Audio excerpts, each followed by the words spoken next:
Well, good morning. Boker tov, as they say in this part of the world. We've waited a few extra minutes because I believe that it's very difficult for people to negotiate the distance from 403 to 503 and so on. And we wanted to give people a chance to get here in time to hear the lectures. There are two kinds of chairmen, particularly at a conference like this, on contemporary peoplehood of Jews, myth or reality. The chairmen who get up and contemplate on everything they heard the day before, make all the comments they couldn't make before, explain what the subject is, and leave the speakers a few minutes. Oh, you're missing all my jokes. Where does this, how do you turn it on? Okay, can you hear me now? I was saying there are two kinds of chairpersons. One is those who sit through conferences like this with a title, Contemporary Peoplehood of Jews, Myth, Reality, and they say all the things they wanted to say and didn't in the previous sessions, explain what the subject is and leave the speakers a few seconds. And there are those who try to be efficient, let the speakers have to say what they want, and I will try very much to be that kind of chairman. I'm not going to say anything about the subject. I'm just going to happy to introduce people. And of course, it's a very great pleasure to chair a session for our friend Gideon, our colleague. All the things that everyone has said about Gideon, all the positive ones, I endorse entirely. Even get here at 9 o'clock in the morning to chair a session, which is, of course, a tribute. The topic today is Jews and left liberal critiques of Israel. The only thing I would draw attention to is the word left liberal here somehow or other has a hyphen. And I don't know whether we're talking about left critiques or liberal critiques, or why Dafka left liberal, but I'm sure these speakers will speak about. The first speaker is Antony Lehrman, who'll speak, who's from Britain. Antony Lehrman is the executive director of the Institute of Jewish Policy Research. Prior to that, he was the chief executive of the Nadiv Charitable Foundation, which is part of the Rothschild Foundations. Interestingly, from our point of view, he was a member of the Commission for the Future of Multi-Ethnic Britain. Multi-ethnic rather than multicultural is something perhaps you might want to think about, why in Britain it's called multi-ethnic Britain and not multicultural Britain. And it was chaired by Lord Birku Parikh, who was a famous, I think, Pakistani, a well-known Pakistani political philosopher. Amongst other things in this context, I should mention that Anthony Lerner was also,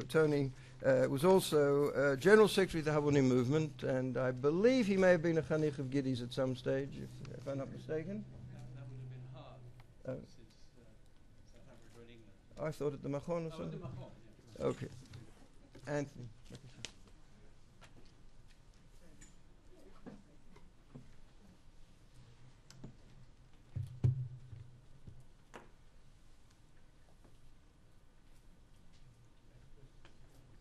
Doing something slightly precarious, reading my paper from my computer since I don't have a hard copy, so I hope nothing goes wrong.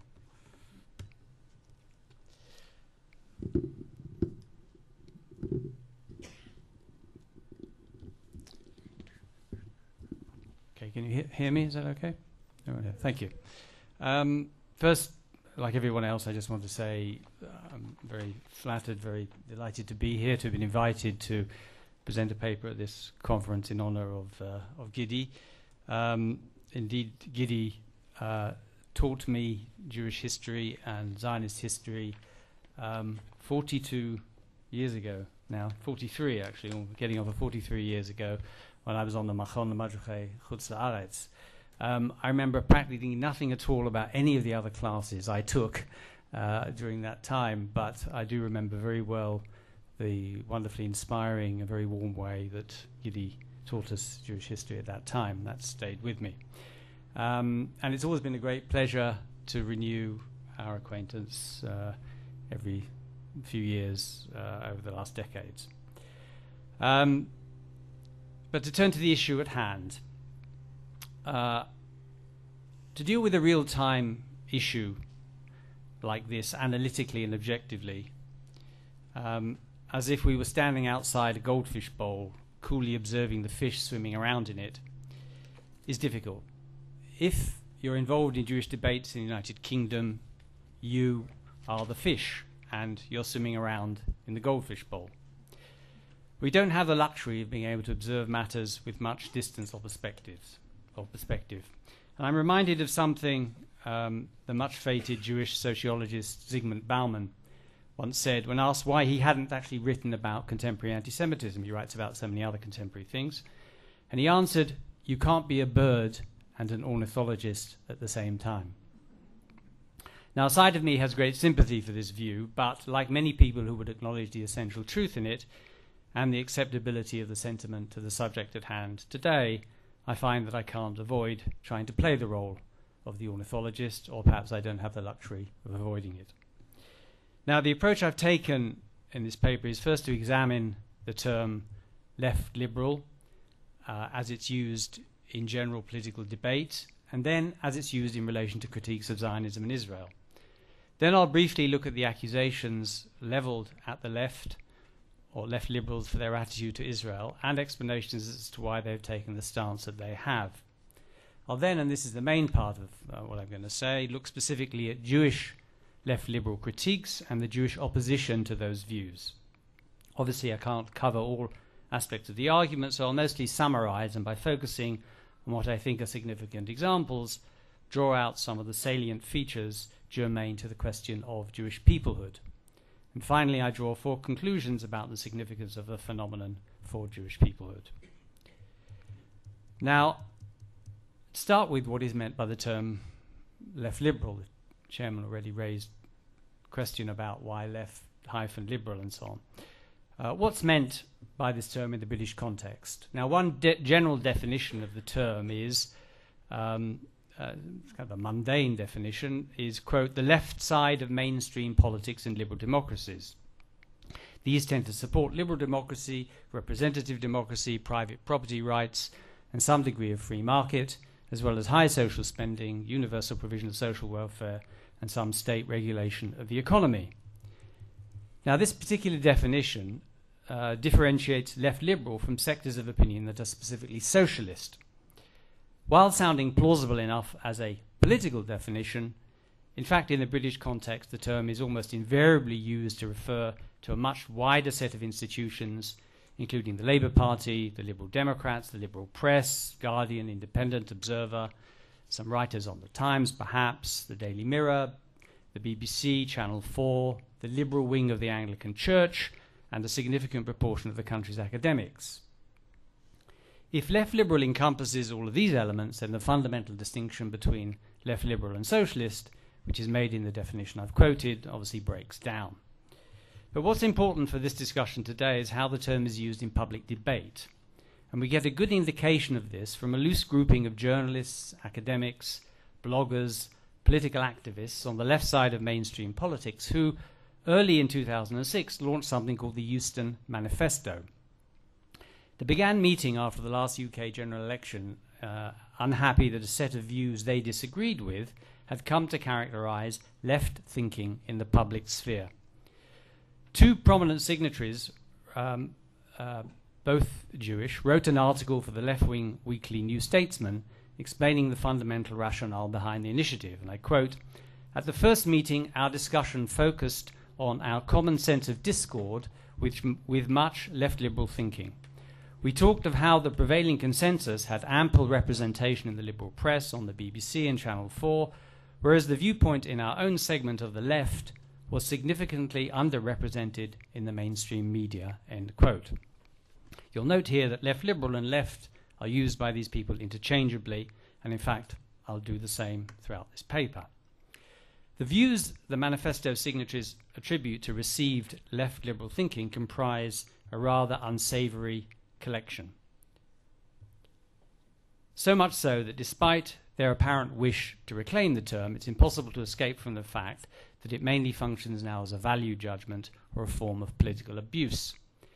In the context of critiques of Israel, the term left liberal has a very specific pejorative meaning. When Israel was created, the reaction of the democratic left in the UK was largely positive. After 1967, as we know, this changed. For most Zionists and many others who were supporters of Israel, there was no good reason for the change. The left argued that it took a more directly pro-Palestinian stance because it opposed the settlement and annexation policies of Israeli governments. But many of Israel's supporters rejected this rationale and looked elsewhere for explanations. Notably, that excessive and unbalanced criticism stemmed from ingrained left-wing anti-Semitism that was now coming to the surface, they argued. Why now? Because, they argued, to left liberals, Jews had ceased to be the underdog, no longer deserved sympathy for the Holocaust, and therefore Israel no longer needed supporting. Comparisons with apartheid South Africa and even Nazi Germany were only further proof to many that the delegitimization of the State of Israel was an anti-Semitic project.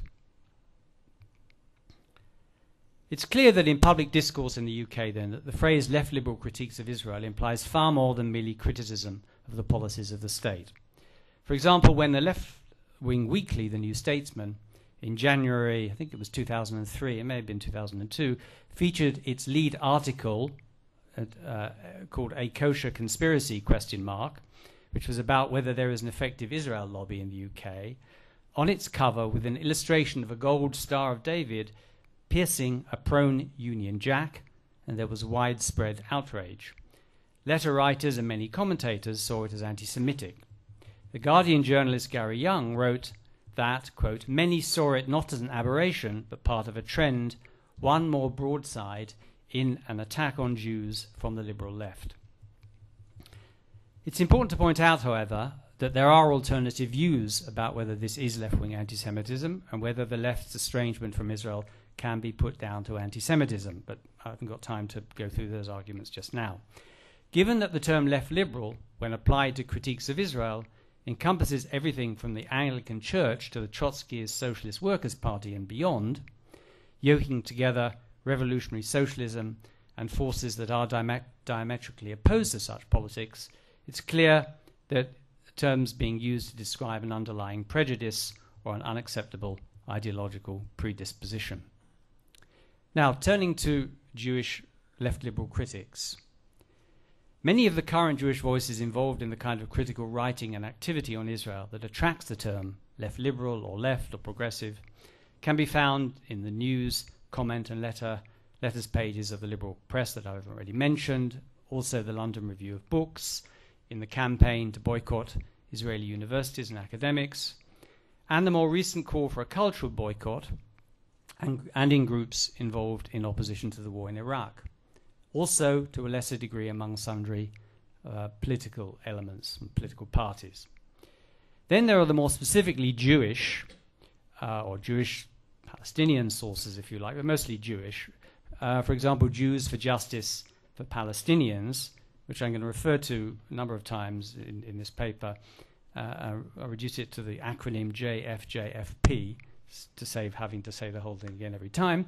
Also, Just Peace UK, the Jewish Forum for Justice and Human Rights, the Jewish Socialist Group, Faculty for Israel-Palestinian Peace UK, Joint Action for Israeli-Palestinian Peace, and one or two others. Now, although there are a number of individuals who are most frequently linked publicly with criticism of Israel, Jewish individuals, it would be misleading to conclude that this is a tightly knit group united around a narrow set of political views and positions. A good indication of the range of Jewish individuals who maintain a critical position regarding Israel is the list of almost 1,300 signatories to the JFJFP statement, which appears on their website. It would be fair to say that in Jewish communal terms, JFJFP is seen as being close to the most extreme end of Jewish criticism of Israel.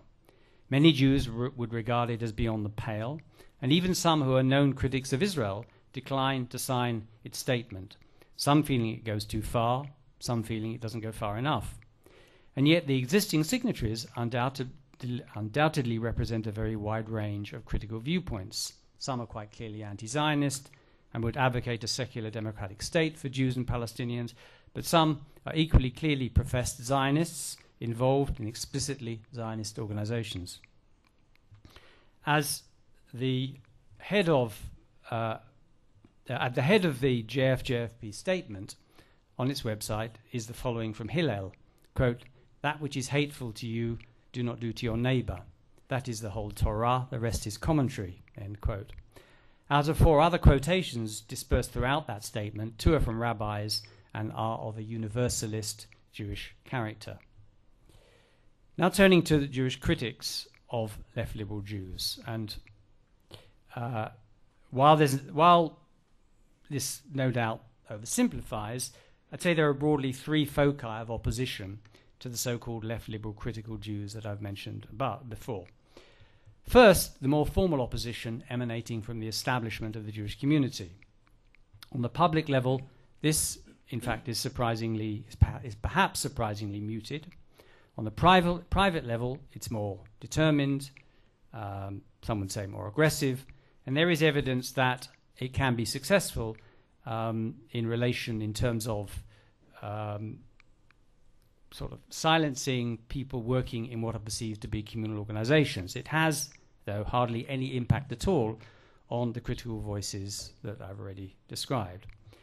The second focus of opinion is a handful of mostly Jewish journalists and academics come journalists who follow a very distinctive line of attack.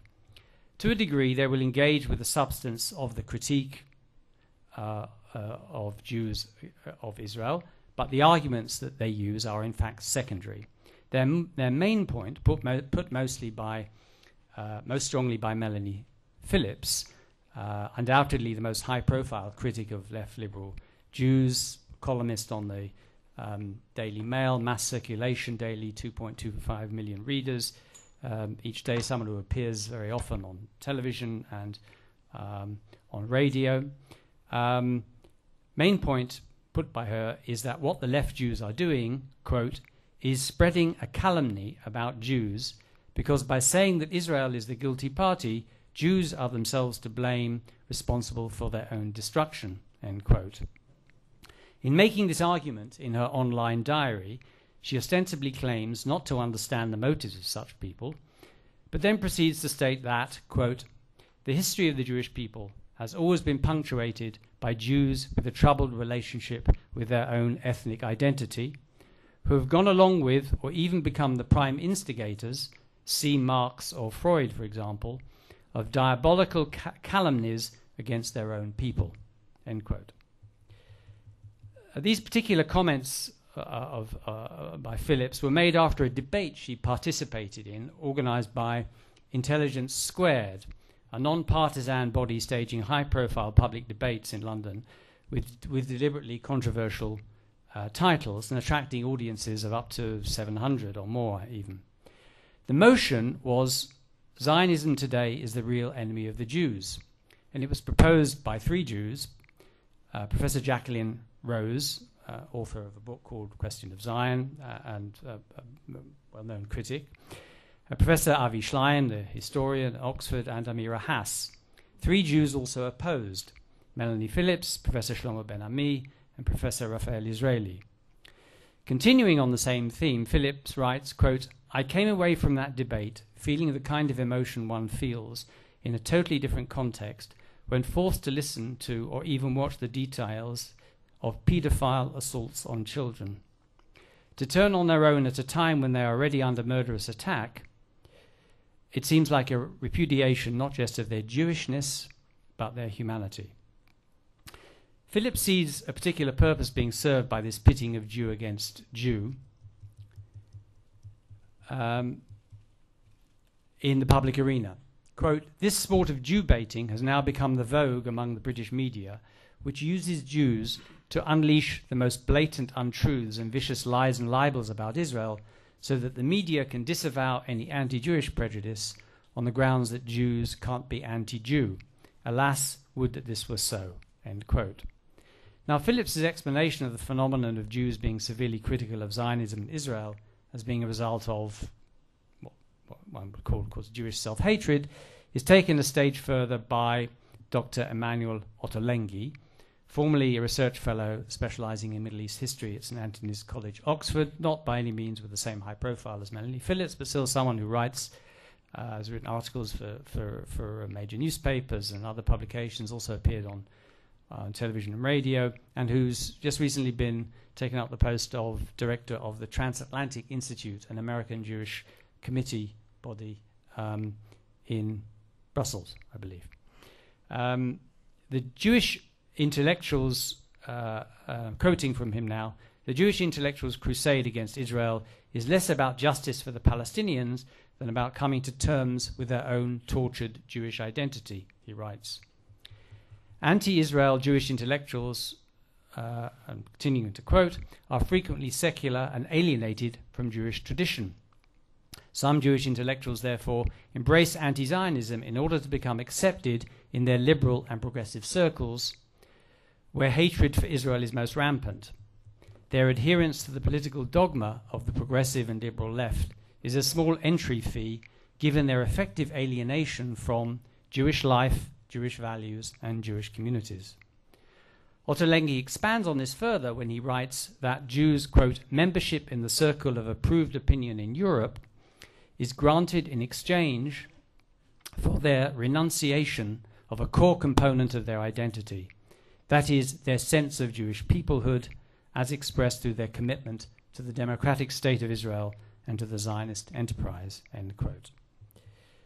A third and somewhat different approach to left liberal Jewish critics of Israel began to take an organized form in the last few years when, growing out of the opposition that developed to the attempt by the Association of University Teachers to instigate a boycott of academic institutions in Israel, a group of principally Jewish academics set up a website called Engage. Now, Engage writers go to great lengths to expound and refine the to call it an organization may not be quite right, a network perhaps is probably better. They go to great lengths to expound and refine the network's distinctive left position, because this is a group of people who distinctively say that they are themselves, as it were, of the broad left. Engage acknowledges that the actions of the Israeli army are, quote, unquote, sometimes brutal, and that to say this is not anti-Semitic. However, it adds, quote, but sometimes anti-Zionism is anti-Semitic, end quote. It then argues that there are no legitimate reasons for a boycott of Israeli academia, and that therefore, quote, the choice to boycott Israeli Jews rather than anyone else in the world is effectively anti-Semitic, as the only academics boycotted because of the bad actions of their state are Jewish ones. Engage seems, however, to reserve its sharpest criticism for the same kind of Jewish critics of Israel and Zionism taken to task by Phillips and Ottolenghi. One of its editors, Professor Shalom Lapin, who's a professor of computational linguistics at, I think, University College London, echoes Ottolenghi, quote, British Jews find themselves confronting a growing demand for loyalty oaths where the requirements that these oaths impose are constantly escalating. They now require opposition not simply to Israel's policies, but to its continued existence as a condition for enjoying the status of a progressive Jew acceptable in civilized society. A minority of Jews have eagerly taken up this demand and declare themselves courageous opponents of the Zionist lobby that seeks to suppress their bold criticisms of Israel. This pose is as amusing as it is disingenuous, end quote. The charges against left liberal Jews made by Lapin and the editor and founder of Engage, Dr. David Hirsch, who's a sociologist at Goldsmiths College, are by any standards severe. But the full sense of disgust and anger which those closely associated with Engage feel towards such Jews was revealed in a letter written by Lapin and two others in response to a JFJFP statement about the summer 2006 Lebanon war. The letter to JFJFP's spokesperson, Richard Cooper, mounted a comprehensive attack on what is fair to characterize as the letter writer's summing up of the Jewish left liberal position. In a particularly fierce passage in their letter, they write, quote, we are confident that when the history of this period is written and the widespread loss of political reason that characterizes our age is finally recognized, your group will be properly consigned to a footnote in the long and dishonorable tradition of Jewish sycophancy and collaboration with hostility that has polluted the margins of European Jewry over the generations, end quote. Cooper replied, and among other things said, we do not celebrate ourselves, because he was accused of this, or JFJFP were accused of this. We do not celebrate ourselves as the true defenders of Jewish values. We recognize that the Jewish community historically, as every other community, has been riven by conflicts over values. we have taken our side with those Jews who have favored and argued for tolerance, justice, mutual recognition, and universal values over narrow particularisms, and who have thus identified with the oppressed in every situation, not just their own community." End quote. Engage, by the way, also featured an attempt by Professor Lapin to severely criticize Jacqueline Rose's book, The Question of Zion, in a long 10,000-word review published in the online journal Democratia. Lapin's underlying attack is on Rose's Jewish credentials when it comes down to it. And Rose's book appears to have become something of a touchstone for critics of left liberal Jews, critical of Israel. Jacqueline Rose replied in the subsequent issue, and a rejoinder by Lapin also appeared, each piece a further 10,000 words. Please go and read it if you have the time. A new pamphlet written for and just published by the American Jewish Committee by Professor Alvin Rosenfeld even more clearly questions Rose's Jewishness. He writes, quote, "Rose typifies one of the most distressing features of the new anti-Semitism, namely the participation of Jews alongside it, especially in its anti-Zionist expression. Nothing in her book expresses any genuine concern for the Jews as a people." Continuing, quoting from him, "She comes uncomfortably close to equating Zionism with German anti-Semitism at its worst. Such poisonous linkages reveal nothing about the reality of Zionism, but a great deal about the author's uneasy identity as an anti-Zionist Jew facing the reality of the Jewish state." Okay, now moving to the last part of my paper, the implications for Jewish peoplehood. Now, as you can see, I've not tried to critique, or tried to at least avoid critiquing or judging the views I've summarized. I obviously do have views about what is being said. But what I've tried to do is draw out what I think is particularly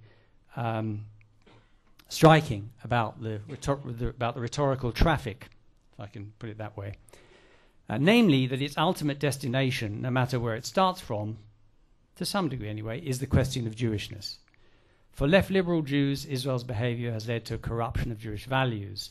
To their critics, it's left liberal Jews who are corrupting Jewish values and putting themselves beyond the Jewish community. Now, I'm not here trying to make an equivalence between these two positions. I'm not implying in any sense they cancel each other out. But actual debate over the substantive arguments is predominantly formulaic, a statement and restatement of positions. There's little real engagement or dialogue. We don't, in the British Jewish community, seem to have the mechanisms or frameworks for constructive inter-Jewish exchanges on these issues. I think it's certainly the case, however, that by raising the question of the status of left liberal Jews as Jews, it's their critics who want to redraw the boundaries of the Jewish people. And if Steve Cohen and Jack Wertheimer are correct in the article they published recently in Commentary magazine on Jewish Peoplehood, if they're correct that, quote, Jews in the United Kingdom, more accurately aware of their minority status, tend to be more connected to a transcendent notion of Jewish peoplehood, and also more bound to the state of Israel, end quote, then these are not marginal questions for British Jews. But what is Jewish peoplehood? Its recent appearance in debates about the Jewish future suggests that it's come along exactly because we're finding it difficult to embrace the anomalies that Michael Walzer spoke about on Tuesday evening. He said, I think I quote him correctly, the constant mixing of incongruous elements is our history. But some are finding it very hard to accept the incongruous element that is Jewish left liberal critiques of Israel as part of what will be Jewish history. If the term peoplehood is of any use to us, it must signify a reimagining of who we are collectively for the present and the future. And I think that must take into account something like a view Professor Sander Gilman has presented, that we must, quote, imagine a new Jewish history written as the history of the Jews at the frontier, a history with no center, a history which focuses on the present in which all participants are given voice, end quote.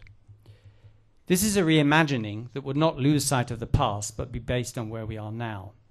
And where we are now isn't the same in America, Israel, Europe, or elsewhere.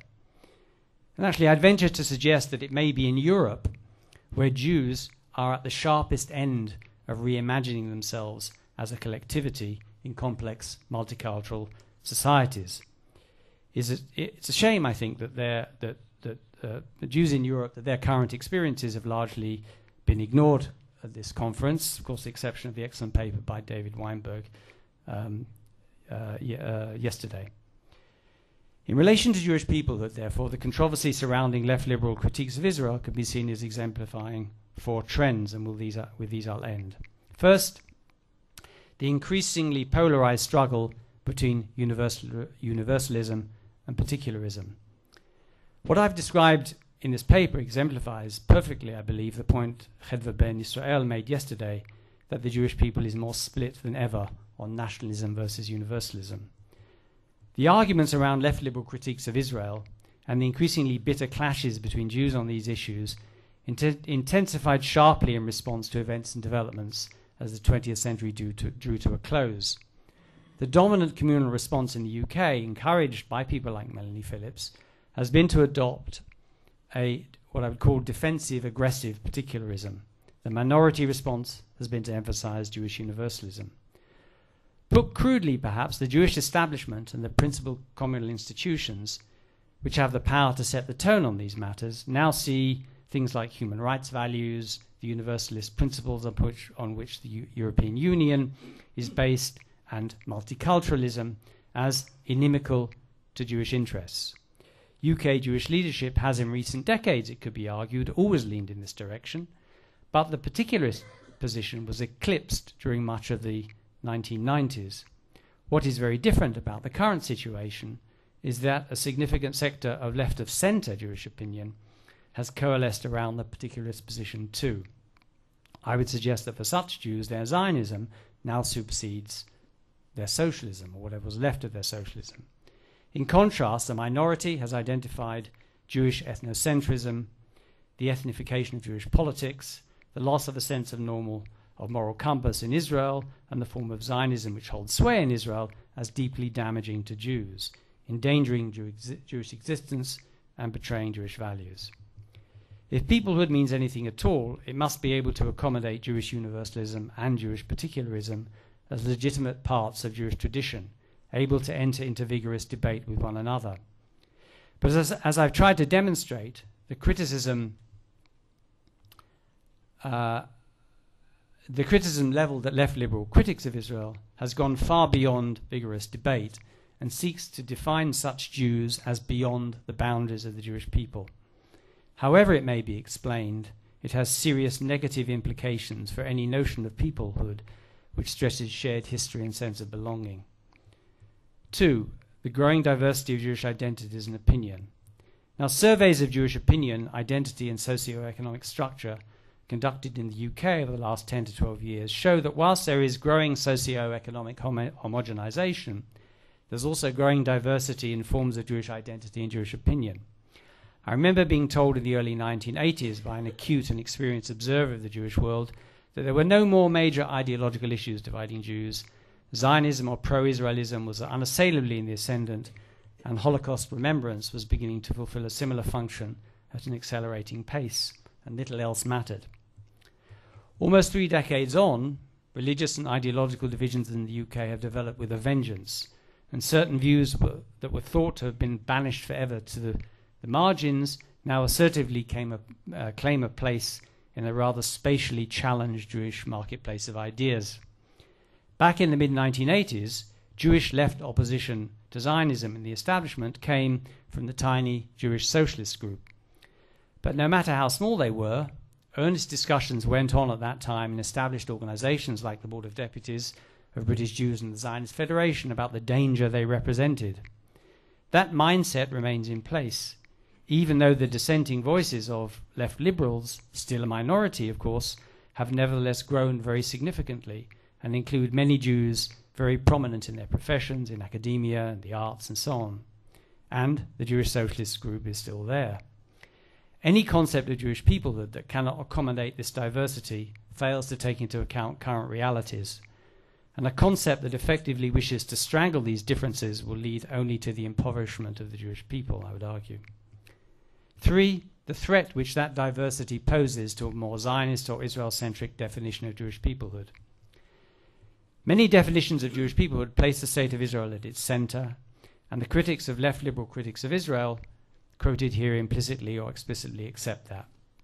But it must surely be for each Jew to decide whether commitment to Israel and Zionism is a core component of their identity. The state of Israel and Judaism are not one and the same.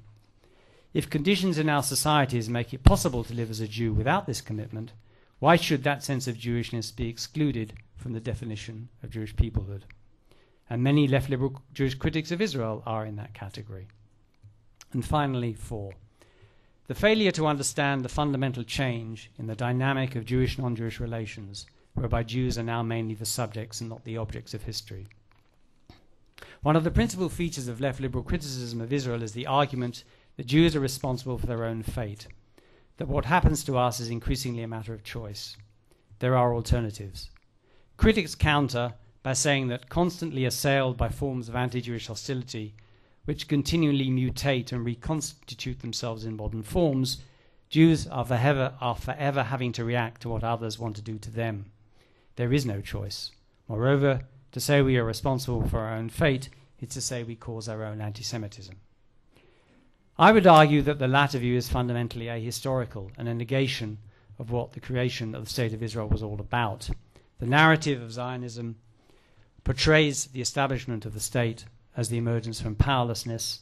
If we are largely unable to influence our own fate today, neither in Israel nor elsewhere, Zionism must be seen as a failure.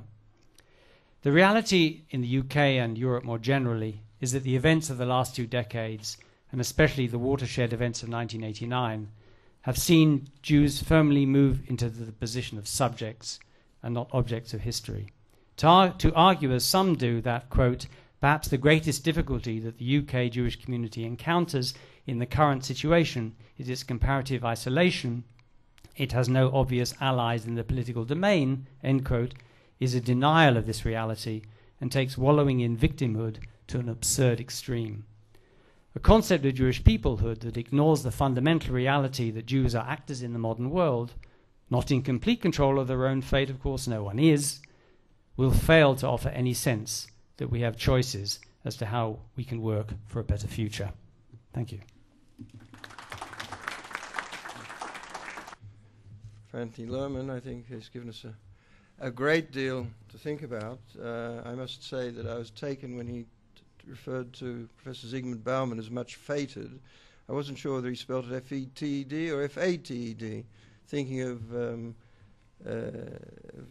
Kurt Levine's notion of community of fate. I suspect we're all much fated, as well as Professor Bauman. But anyhow, I would call on Professor Milton Shain, who teaches modern Jewish history and is director of the Kaplan Center for Jewish Studies and Research at the University of Capetown.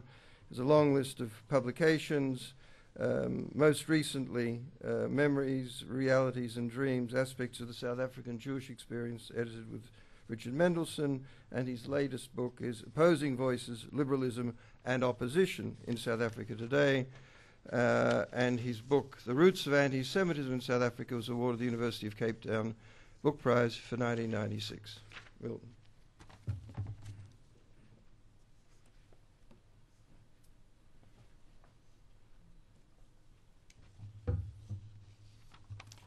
I too want to endorse all the praise showered upon Gidi over the last 2 days.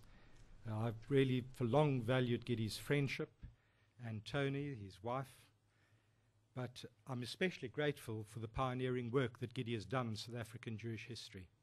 It's truly been path-breaking, enormously thorough. You send students to do work, they come back, they say, but Gidi Shimoni's done it. And that's the nature and the quality of his research. This morning, I want to explore the broader political culture and intellectual currents that have informed a powerful anti-Zionism in South Africa, manifest particularly in recent decades and especially since the demise of apartheid. I'll be discussing the radical Jewish left, which I stress is a very small minority within the Jewish community, and broader left liberal attitudes towards Zionism and Israel, against the backdrop of South Africa's long liberation struggle. And that backdrop is important since the radical Jewish left cannot ideologically be divorced or separated from the broader liberation movement. We'll see that by the 1980s, a powerful hostility towards Zionism was operating among the elites at least, in tandem with a broadly third worldist outlook that identified the Palestinians as the victims of Zionist settler colonialism. These tendencies solidified with the normalization of South African politics from the 1990s, with manifestations towards Israel mirroring the ups and downs of the Oslo process. And the UN conference against racism in Durban revealed the depth of hostility fueled by the Second Intifada. Yet despite this wide-ranging antipathy towards Zionism and Israel, the ANC and the radical Jewish left has persisted in supporting a two-state solution to the Israeli-Palestinian conflict, even though an intellectual universe that is hostile to the politics of ethnicity and the idea of the ethno-national state has been forged over decades, and even though Zionism has been mangled into a term of opprobrium. However, more recently, a number of commentators informed by the South African experience and viewing the Israeli-Palestinian conflict through a South African prism have begun to raise the possibility of a single-state settlement. I'll consider this shift, noting that it has a special resonance in the new South Africa, rooted in its legacy of struggle politics and understandings of its so-called negotiated revolution that resulted in a constitutional democracy being established in 1994. Radical Jews share this discourse, although I must stress that the mainstream Jewish community remains committed to the Zionist idea and a secure Jewish state. That's by way of introduction. As I noted, one cannot separate the radical Jewish left and critiques of Zionism and Israel from wider political currents that have informed South African political culture in general and the liberation movement in particular. That is to say, a small group on the radical left of the Jewish community is very much part and parcel of the broad left and has been so ever since radical Eastern European Jews made their presence felt at least a century ago. Put simply, although South African Jewry is renowned for its Zionist commitment, and justifiably so, there's always been a fairly vocal minority that has espoused a more universalist worldview, eschewing nationalism in general and the Zionist project in particular. In this they have shared much, especially in more recent times, with the literate black majority and more particularly the Muslim minority, which today numbers about 800,000 or slightly less than 2% of the total population. From earliest days, the radical Jewish immigrants from Eastern Europe, mainly Lithuania, expressed hostility to the Zionist idea. A number of these newcomers became important voices on the left. The Yiddish-speaking branch of the International Socialist League, founded in 1917, was the forerunner of the Communist Party of South Africa, later the South African Communist Party. For these Jews, the Zionist idea was retrogressive, driven by antiquated religious ideals and reactionary nationalism. Unlike the Balfour Zionists, those mainly bourgeois, acculturated Anglo-German Jews who supported the politics of assimilation till the Balfour Declaration made the Zionist project at least conceivable, unlike them, the radical leftists opposed fundamentally the idea of Jewish peoplehood. Invariably, they operated within a broadly Marxian paradigm and that disparaged Jewish nationalism. Some of these radicals had cut their intellectual and theoretical teeth in the Zionist youth movements. Others were hostile to Jewish nationalism from the start. Ray Alexander, for example, recalls agreeing to participate in a debate on the Balfour Declaration at her home in Varaklan, Latvia, on the condition that she could oppose it. Not all Jews could go to Palestine, she explained, and what would happen to the Palestinians, she asked. But Joe Slovo was a member of Habonim in Lithuania, and Baruch Herson grappled with the Zionist idea as a member of Hashomer HaTzair before finding intellectual solace in Trotsky's notion of permanent revolution. I mention these individuals as only three among a number of Jews prominent on the left. Alexander made her name as a trade unionist, Herson as a member of the African resistance movement, and Slovo as Secretary General of the Communist Party and a key player in forging South Africa's new democracy. Ultimately, he served as Minister of Housing in President Mandela's cabinet. Their careers, and that of many others of that ilk, set the style for Jewish radical activism, which continues, albeit in a lower and less Marxian key to this day. Most importantly, their worldviews were integrated into the broader liberation movement and its ideological underpinnings. Of course, the Alexanders, Slovos, and Hersons were a distinct and marginal minority within a Jewish community that by the 1930s was increasingly upwardly mobile and Zionist. Radicals were further marginalized by South Africa's Jewish question in the decade before the Second World War and by the events in Europe during the war. The War of Independence of 1948 and the drama of Jewish statehood effectively undermined those radical Jews opposed to the Zionist ideal, although Israel's birth failed to dampen their irreligious and anti-nationalist romanticism.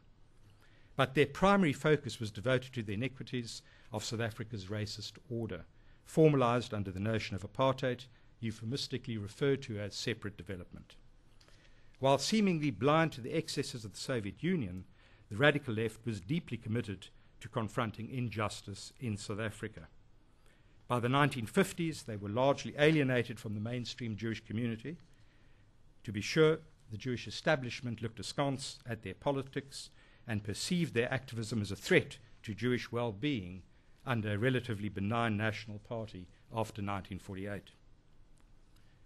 In arguing that the radical left was very much a part of the broader left and the struggle for liberation in South Africa, it seems to me necessary to tease out some of the intellectual currents informing attitudes towards Israel operating among elites within the wider population. At the outset, it needs to be said that in the immediate aftermath of Israel's birth, the Palestinian question hardly entered public discourse, dominated as it was by Eurocentric and white media, which was supportive of the fledgling Jewish state. Predictably, however, the Muslim minority saw Israel's War of Independence in distinctive terms, more precisely as a catastrophe or Nakba, in accord with the views of fellow Muslims in the Arab world. But this minority held little power or influence in apartheid South Africa. As second-class citizens on the wrong side of the color line, Muslims essentially communicated among themselves, far removed from the dominant white discourse in a racially divided society. On the other hand, Afrikaans and English-speaking whites unquestioningly supported the Jewish state as it successfully established its place in the Middle East. Indeed, the Afrikaners identified parallels in their own history with that of the biblical Jews. Even those Afrikaners who had opposed the Commonwealth war effort against Hitler had great respect for the plucky Zionists. For the majority black population at this time, the Israeli-Palestinian issue was of little significance. Their concern was the consolidation of white power and the unfolding policies of apartheid. Blacks had little time to reflect on distant events, although once the dominant liberation group, the non-racial but essentially black African National Congress, the ANC, once they went into exile after being banned in 1960, strategies were shared with other liberation movements, including the PLO. The ANC and black intellectuals increasingly shared a hostile critique of Zionism, deeming it exclusivist and colonialist. To be sure, the ANC, together with the Indian Congress, the Colored People's Organization, the Congress of Democrats, had already developed a hostile view of tribalism or ethnicity in its Freedom Charter of 1955, guided incidentally by a Jew, Rusty Bernstein, which had stressed the unity of South Africa and which had opposed the politics of ethnicity. Intellectually, these positions were underpinned by a critique of the dangers of ethnic mobilization, as evident in the Afrikaner national movement. These ideas were further reinforced from the 1960s by Marxian currents within the academy, both in South Africa and abroad. Scholars deconstructed ethnicity while demonstrating how it was being manipulated and used in South Africa as a means of divide and rule, palpable in the apartheid project with its proposed puppet ethnic homelands. A broadly third worldist and anti-colonial Weltanschauung evolved among exile and domestic activists. They took a decidedly dyspeptic view of the West, its support for the apartheid state, and the Pretoria-Jerusalem axis that developed from the early 1970s. With such views regnant, came a growing identification with Third World liberation movements and with the PLO. Concurrently, a more radicalized, younger Muslim generation was emerging, pained at the outcome of the Six-Day War, buoyed at the Zionism equals racism resolution at the UN in 1975, and radicalized by the Soweto uprisings of 1976.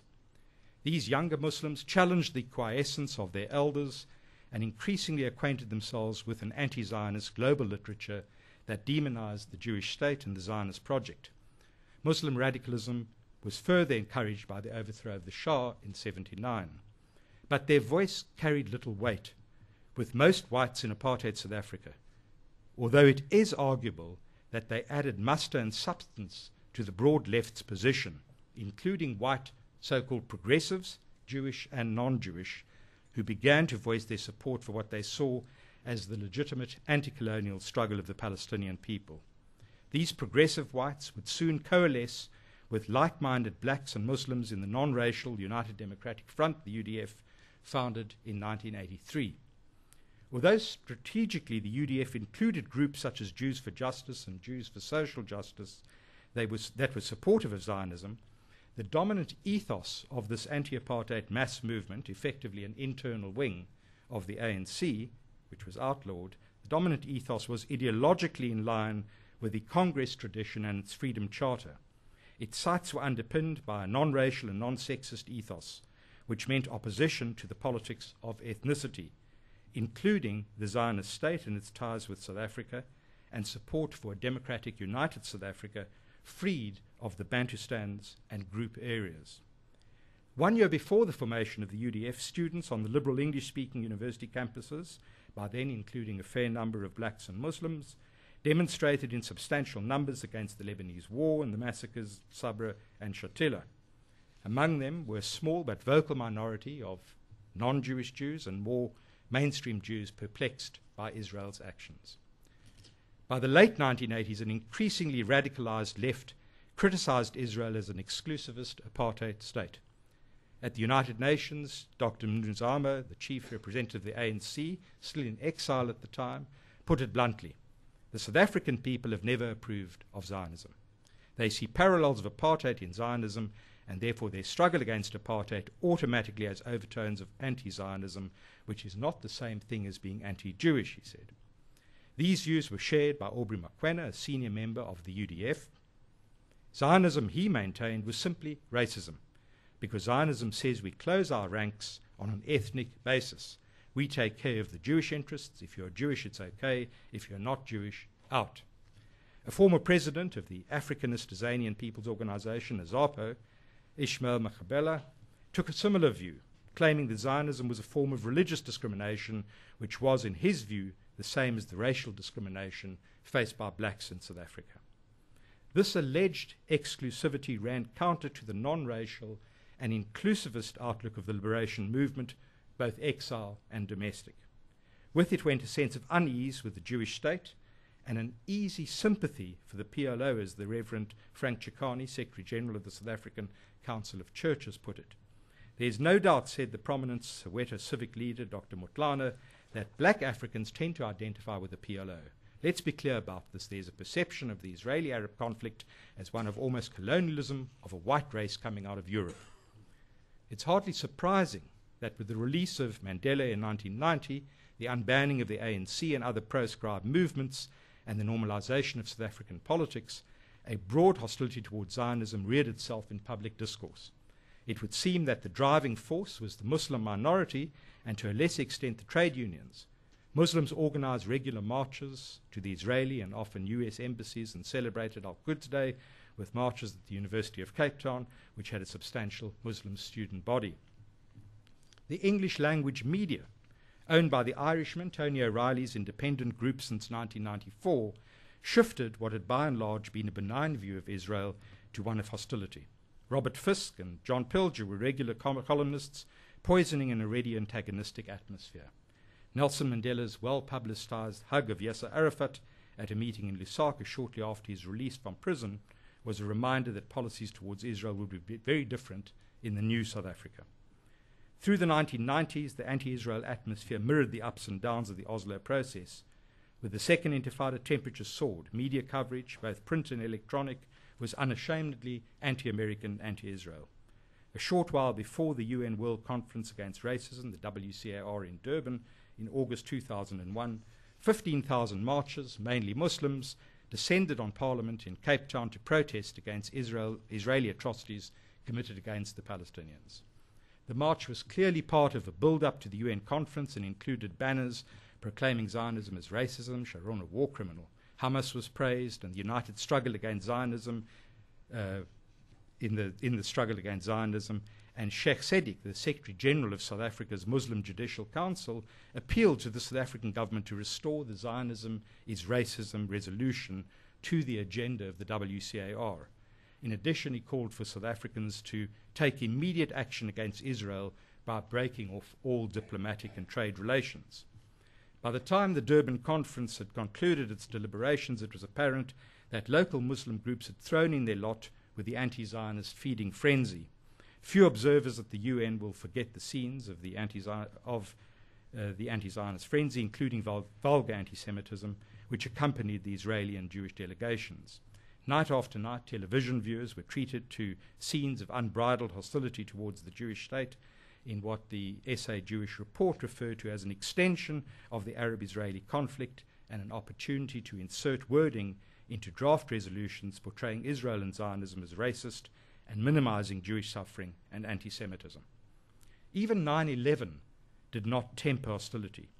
On the 23rd of October 2001, the Minister of Water Affairs, Ronnie Kasrils, a communist Jew, a member of the ANC underground for 30 years, and a senior commander in its military wing, Mkhonto Zizwe, read a statement on the Middle East in the National Assembly during a special Middle East debate which discussed a report of a fact-finding committee that had visited the Middle East.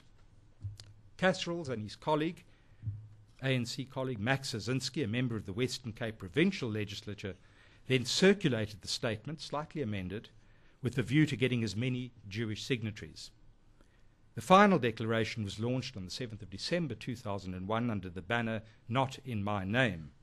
It was signed by only 284 Jews, but had widespread support beyond the Jewish community, including in the ANC and in the media. Although the document is relatively moderate, it was one-sided in the sense that it placed most of the blame and the burden of responsibility on Israel and little on the Palestinians. But the declaration did accept Israel's right to exist and was thus in line with the ANC's often repeated vision of a two-state solution to the conflict. That Kasrils and Azinski, and the ANC for that matter, accept such a solution is interesting, if not surprising, especially given the ANC's and Kasrils' consistent comparison of Israel with apartheid South Africa. Kasrils himself sees himself as an intellectual heir to Isaac Deutsch's non-Jewish Jew. He's deeply troubled by the notion of chosenness, which he argues presents great challenges for his understanding of humanism. I don't want to sound too intellectual, he told an interviewer in the late 1990s, but I think a whole line of great Jewish agnostics or atheists through Spinoza, Heine, Karl Marx, Rosa Luxemburg, Trotsky, Freud grappled with this. Kasrils compared the discourse of chosenness in Zionism with, and I'm quoting, the way Afrikaner trekkers also used it, the way many historical movements have done in advance of the cause of a particular people. It's an exclusivity which gives rise to racism and all sorts of negative things, he said. As we've seen, this notion of exclusivity manifest in the ethno-national state has always raised problems for the radical left. It challenges a deep-seated universalism and an hostility to nationalism.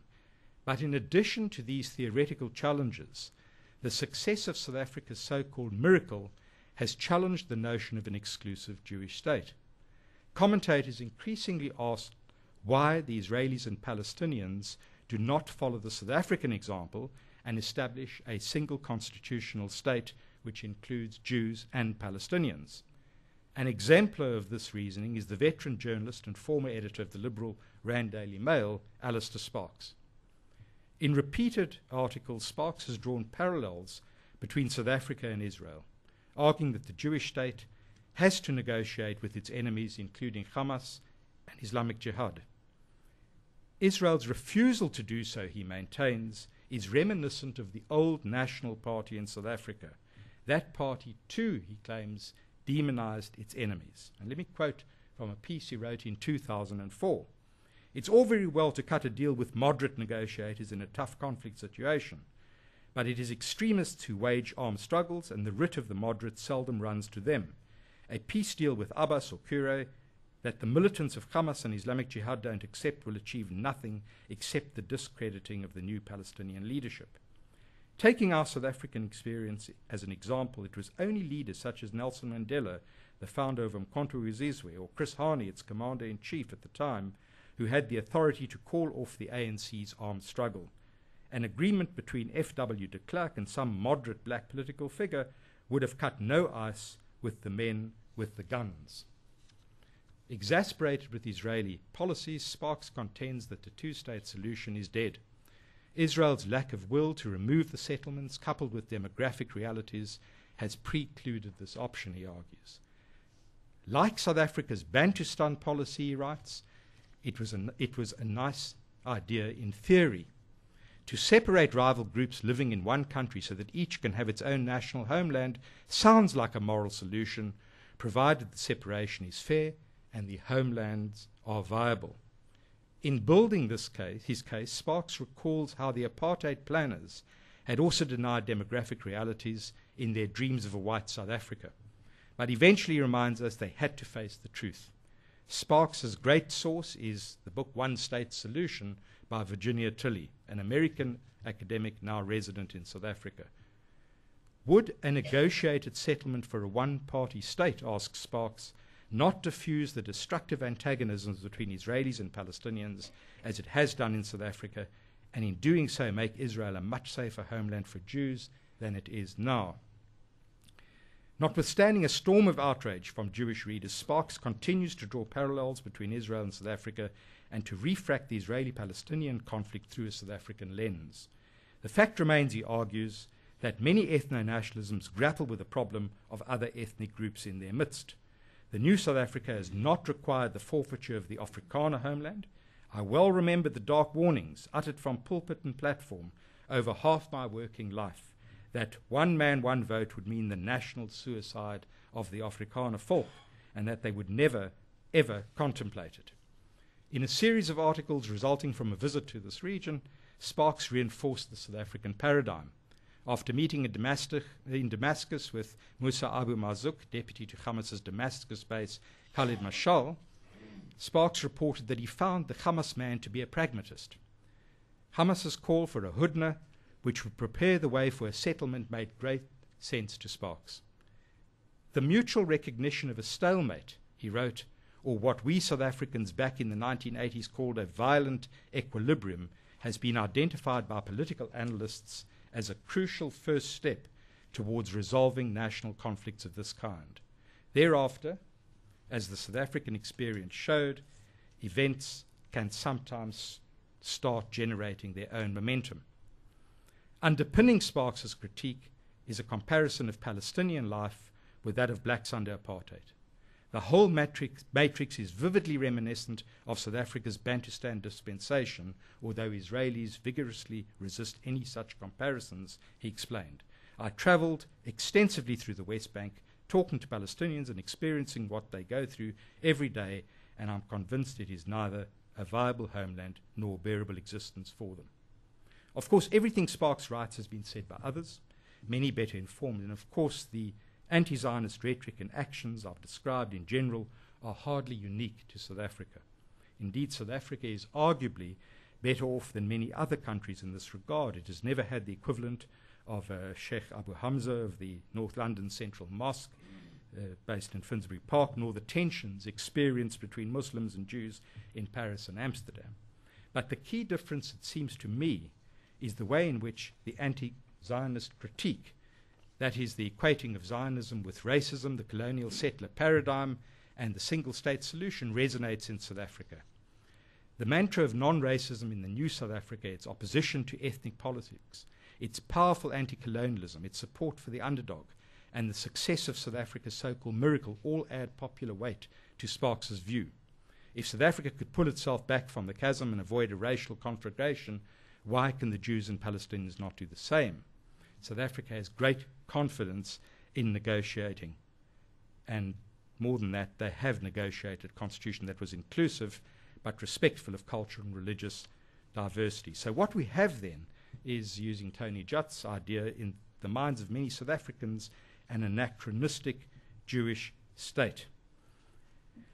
Within this paradigm, the Palestinian struggle is anti-colonial resistance, but the parallels are taken even further. South Africans believe that the Palestinians were offered Bantustans at Camp David, akin to what the homeland leaders were offered under apartheid. And this will replicate the historic migrant labor system so powerful in the South African consciousness. And of course, the apartheid wall comes into this. I'll quote Ronnie Casserels, who says, "The Zionist project of an exclusive Jewish state in Palestine resulted in the dispossession, dispersion, and domination of the Palestinian people. The West Bank will be divided into separate cantons or prison cages, as is the case with the Gaza Strip. Clear parallels arise with the border industries of the apartheid system, which drew on labor from the Bantustans. Adjacent to Gaza and the West Bank are plans for at least 5 industrial parks in Israel to be situated close to the wall. Once the West Bank and Gaza economies are ruined, their unemployed farmers and workers will have no choice but to sell their labor in the Israeli industrial zones." So with this sort of critique, one wonders just how long the ANC will stick to the two-state solution. And this idea, hostility to ethnicity, was summed up by Herman Gelemir, a leading South African historian, talking about minority rights in South Africa, but with implications for the way in which the Israeli conflict seen. He says South Africa is informed by a dogmatic or intransigent universalism. Its point of departure is that race or ethnicity as a principle of social organization is essentially irrational and ephemeral, and that there's no need to make any concessions to it. What this boils down to is the unshakable conviction that there is not much more to racial or ethnic identification than the legacy of apartheid classification. So Zionism has really been mangled. It's a policy that looks to me like it has very many parallels with racism, explains Desmond Tutu.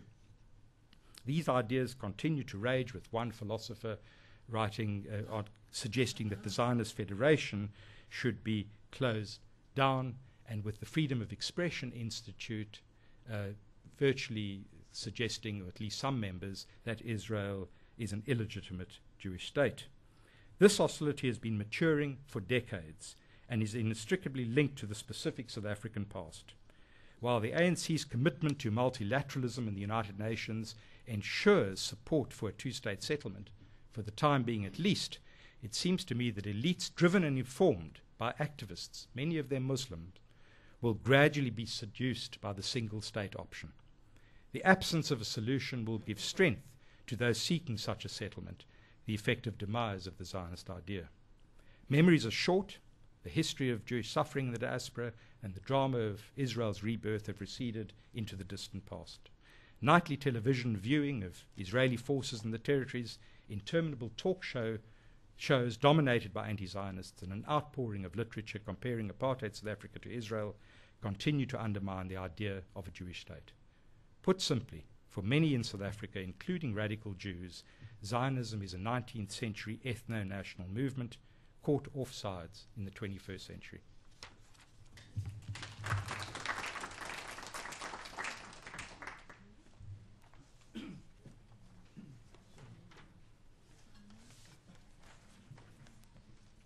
Well, thank you very much, Milton. Our next speaker is Professor Gideon Shimoni. I think to introduce Gidi at this stage would be like trying to introduce the Khatan at the wedding underneath the chuppah. Gidi.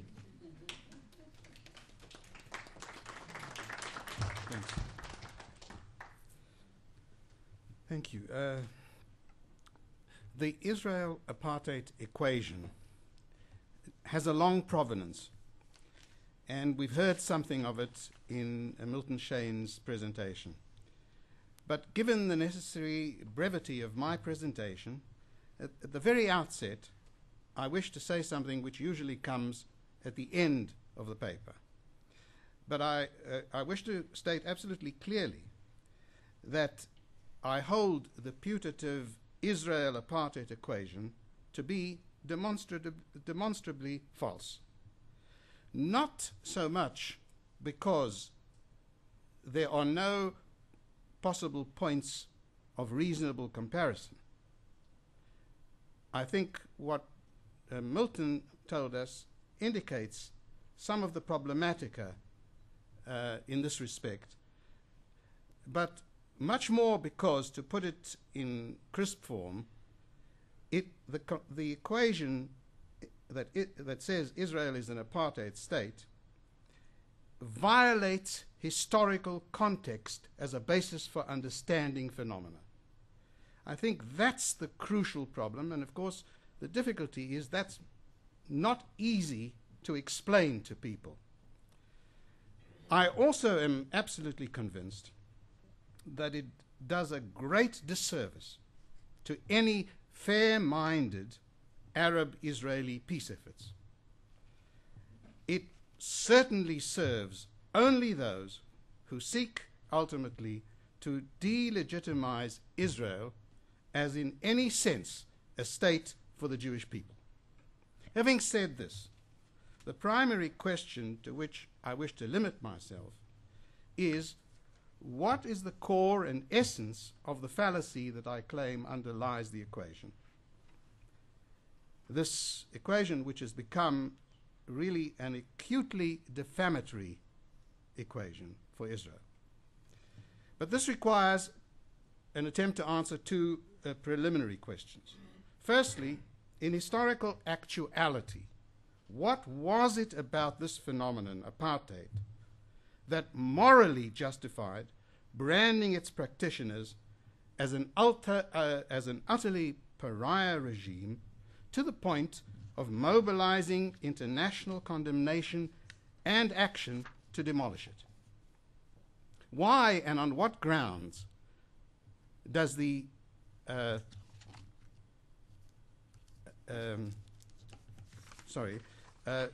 that's the first question that I wish to address. And the second question is, why and on what grounds does the Israel is an apartheid state litany have particular appeal to Jewish left liberal critics of Israel? Now, the Afrikaans term apartheid, which literally means simply apartness, was introduced to South Africa's electorate, purely white of course, by the Afrikaner Nationalist Party as a major ideological slogan in the run-up to the 1948 elections, which brought that party to political power. It signified a policy aimed at sustaining and fortifying the superior privileged status of those people classified traditionally as Europeans or whites, and this collective minorities, because they were a minority demographically, near absolute domination of the human and material resources of the South African state. A policy desperately declared to be vital in the face of what a British Prime Minister of the time, Macmillan, famously called the winds of change in an African continent undergoing progressive decolonization. Initially, not only the implicit beliefs motivating apartheid, but also the explicit rationale were patently racist or racialist. I'll choose to use the term racist. The two are really the same thing. Some people prefer racialism, some racism. That is to say, it was predicated on the belief that European whites were genetically superior beings, or at least in modified form, that they were at least inherently entitled to superior status in relation to people of other colors. Such belief is the constitutive or defining factor of racism. It is important to stress this in light of the devaluation, of course, of the term racism by those who apply it manipulatively to any act of differentiation that one dislikes. The presumption of racial superiority was the axiomatic justification for the conventions and the laws that had enshrined white European, primarily Dutch and English, domination of the governance and society of all the inhabitants of southern Africa over a period of about 300 years. Foremost of these laws, and this is very important, was denial of suffrage, that is to say, of the vote, to the overwhelming majority of the population. At most, blacks were allowed at a certain point to elect a token few whites to represent them in parliament. And generally they were communists, and mostly they were Jewish communists. Now, once empowered, apartheid meant systematic institutionalization and complementation of all conventions and laws that ensured white domination. Although in the language of apartheid legislation, racist belief was usually veiled, it inhered in the various laws instituted. The legislative acts of the 1950s began, for example, with removal of some of the imperfections, as it were, in the long-established exclusion of non-whites from the right to vote and to be elected to parliament. The Cape Coloureds were accordingly removed from what was called the common ballot.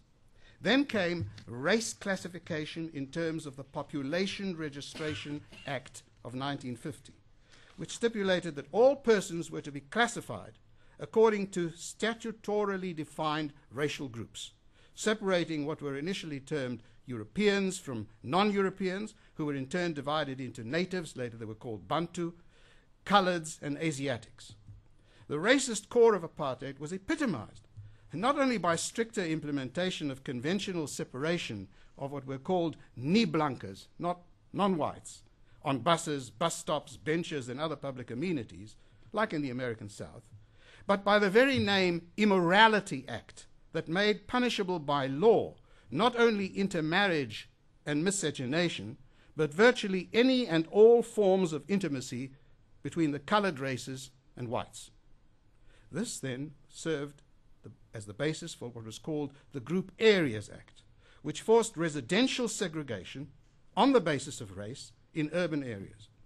Freedom of movement by non-whites was restricted and controlled with pass laws, enforced and administered by a special police and court system. Legislative enforcement of academic segregation in schools and universities followed. The explicit educational concept being that non-whites should not receive education unsuited to their natural subordinate status. Now, to comprehend apartheid fully, of course, it is important to know that the racist factor was progressively repressed. That's true, although never totally effaced. And the rationale became what may be described as survivalist.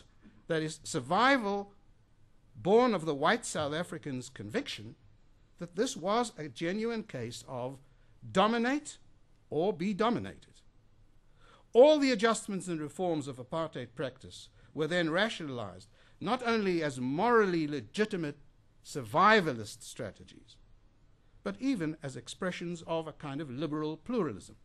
The most notable reforms were the homelands, pejoratively called by those who opposed it Bantustan programs for the blacks, to which was relegated the voting rights of blacks who were domiciled as a majority in white areas, and the 1983 tri-parliamentary constitutional reform aimed at creating 3 parliaments, the white, one for the coloureds and one for the Asiatics, which really aimed at co-opting those classified as coloured and Indian, co-opting them to the white group. Now, in reaction to this regime, a situation of chronic conflict developed.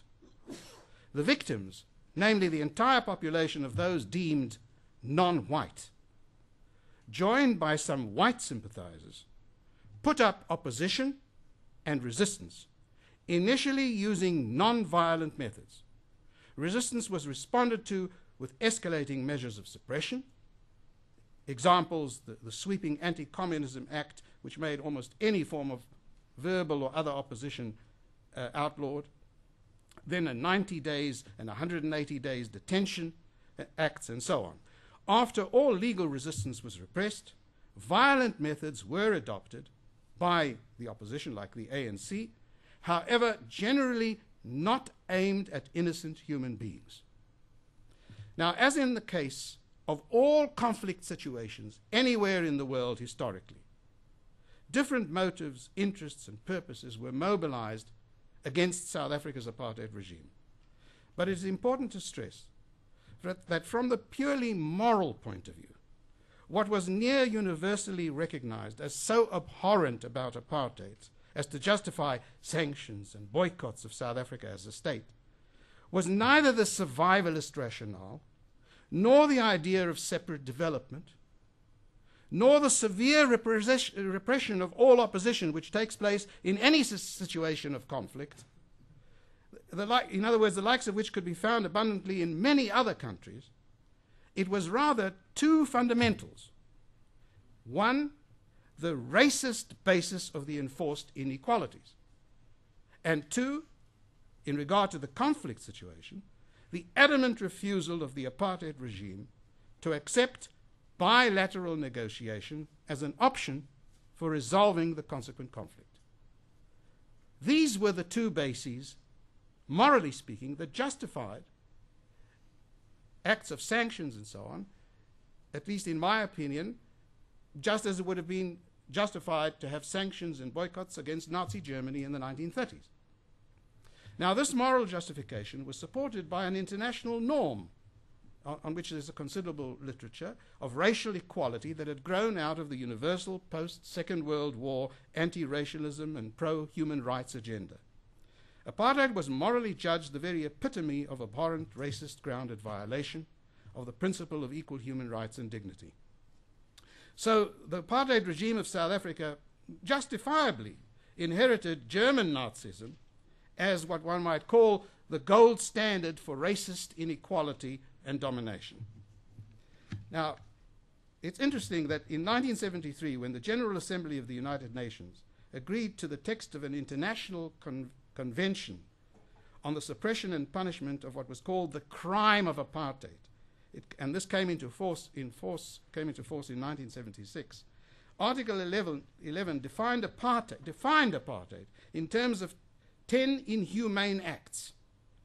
Each of them uses the term racial in the text. I'll mention only one as an example.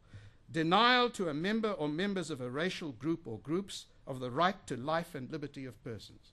Every one of the clauses has the word in it, racial. Now, manifestly, and I don't have to go into this, neither of these two grounds that I've mentioned, the racist basis of the enforced inequalities, and in terms of the conflict, the adamant refusal of the apartheid regime to accept by any kind of negotiation as an option for resolving the conflict, neither of these can be said in any way to apply to the case of Israel and the Palestinians. Israel's governance or regime undeniably has faults and moral failings, and they include breaches of human rights. But apartheid, they are not. They do not institutionalize human inequality on the basis of race, nor does Israel refuse the option of fair negotiation to resolve the conflict which has engulfed it. So apartheid applied to Israel is not a label, it's a libel. So why has the mantra such resonance with left liberals? For most of the left liberal intelligentsia, especially the Jews in its ranks, it seems to me that the equation with Nazism is too far-fetched and obscene. For all but rabid anti-Semites, it is recognized as being quite delusional. Apartheid is far more credible for stigmatizing Israel. Of course, one should distinguish between those critics who are ideologically opposed to the very notion of a Jewish state and those who are merely critical of the existing form of the state and or of its policies in relation to Palestinians.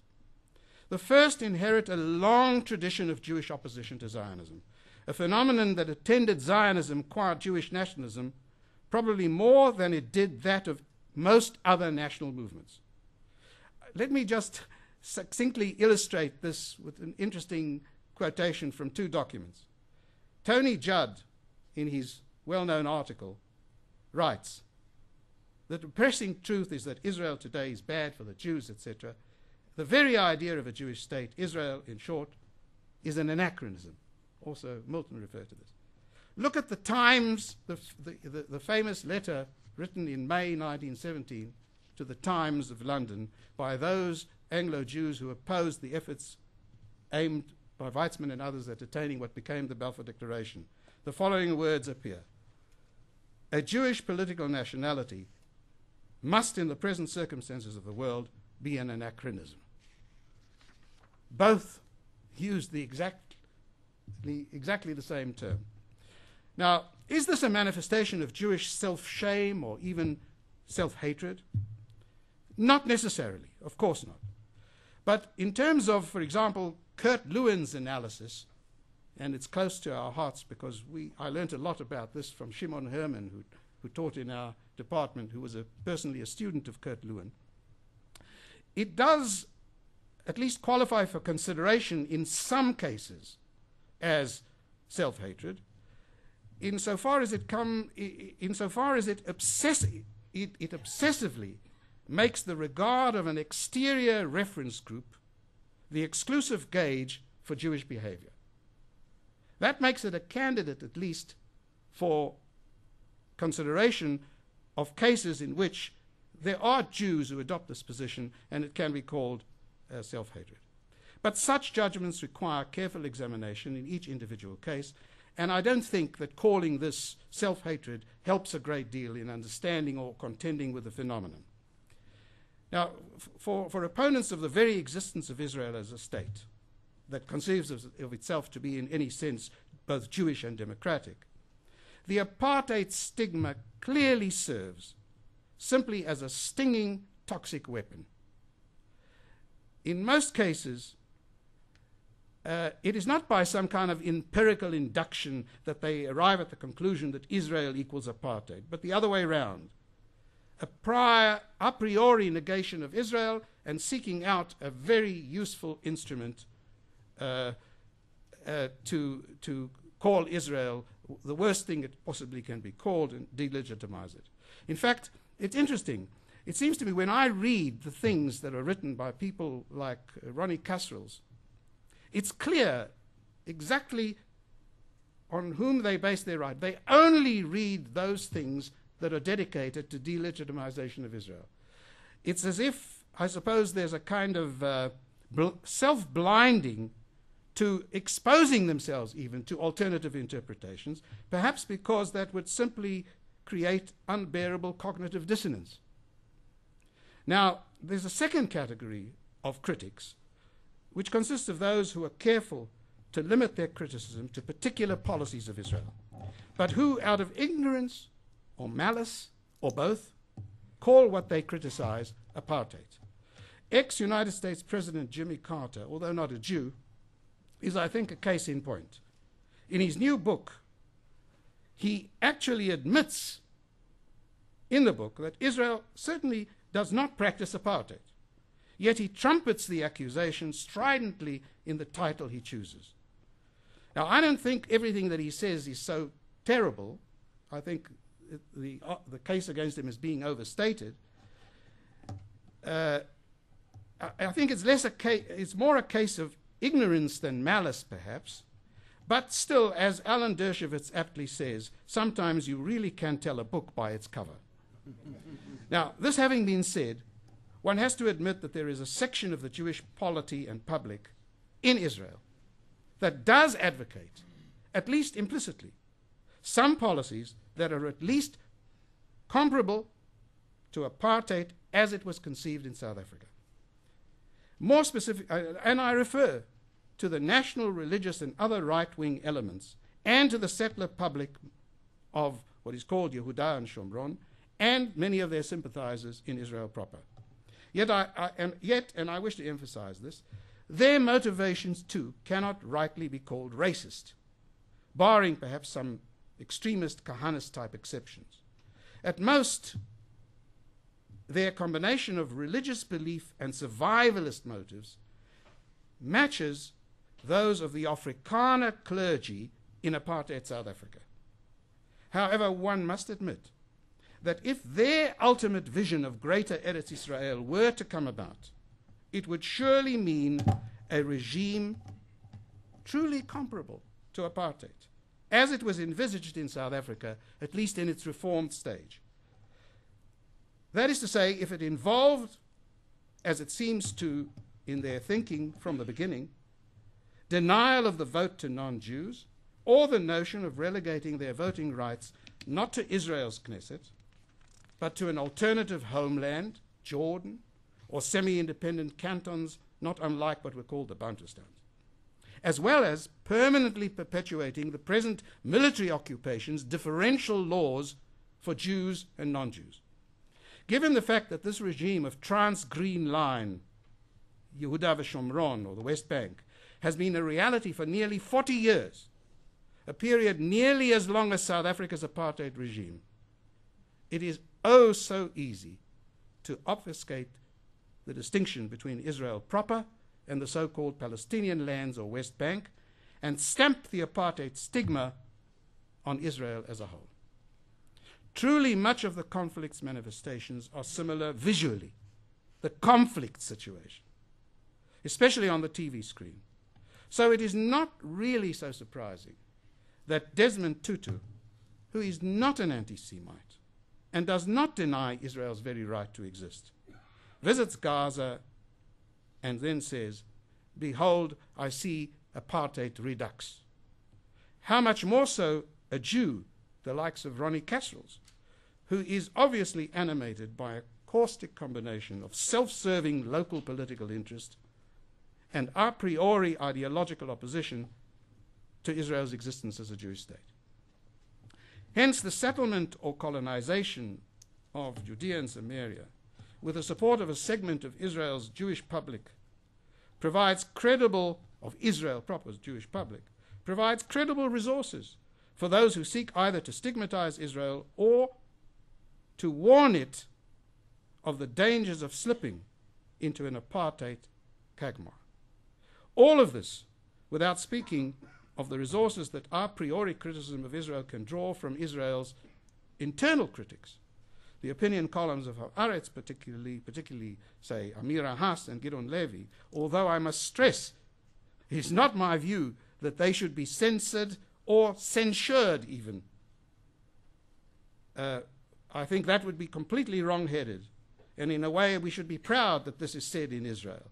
But I note, I've tried to examine this, I may not be, I'm not sure about this entirely, that even people like Tom Segev or Meron Benvenisti, who kind of applaud Carter's book and seek a one-state solution, have said in various articles they do not think the word apartheid should apply.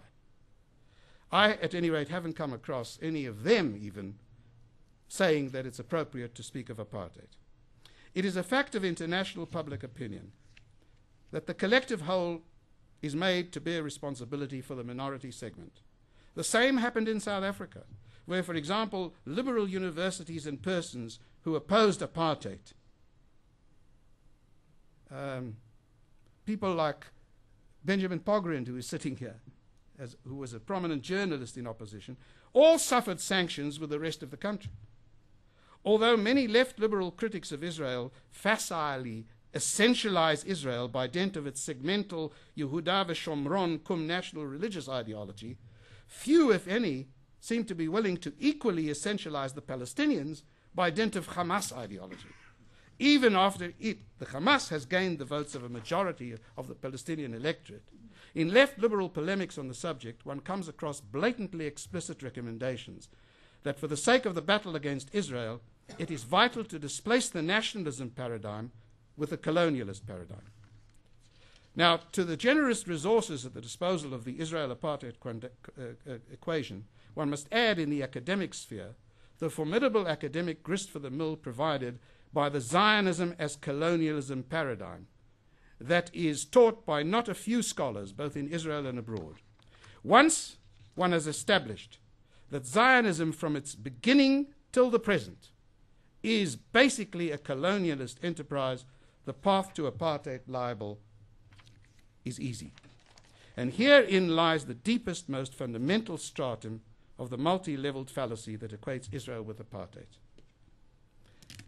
Now, by the same token, regarding comparisons between South Africa's and Israel's historical experience, is the valid paradigm that of conflict over equal as opposed to unequal human rights in a common society and polity?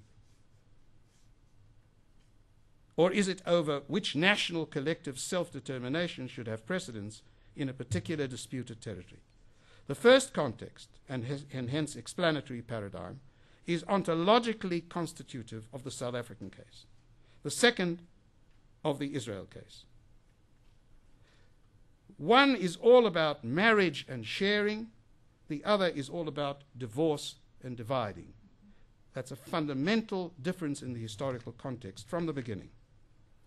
Further to this, one should unveil the methodology of distortion deployed by the purveyors of the Israel is an apartheid state libel. To my knowledge, the most sophisticated and compulsive of these is a Jewish person named Uri Davis, the author inter alia of a book titled Apartheid Israel. Now, any number of facts showing defects involving discrimination and breaches of human rights can be found and marshaled tendentiously to critique any and every state in the world. Any number of the same and additional evils can be found in any and every situation of acute or chronic inter-ethnic conflict. Herein lies the one-eyed method of mendacious misrepresentation and distortion practiced by Uri Davis and his likes.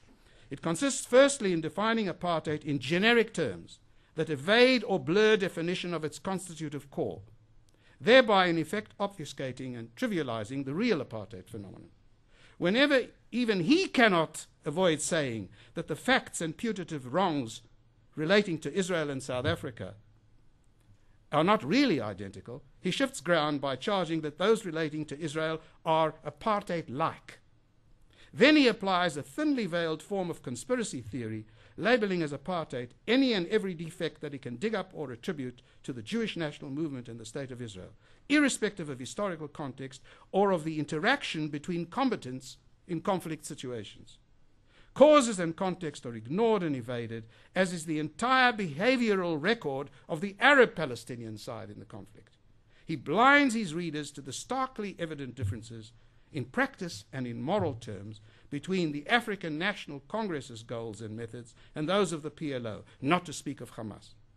It doesn't walk like apartheid, it doesn't talk like apartheid, yet those hell-bent on delegitimizing Israel, for them, there is no better tactic than labeling it apartheid.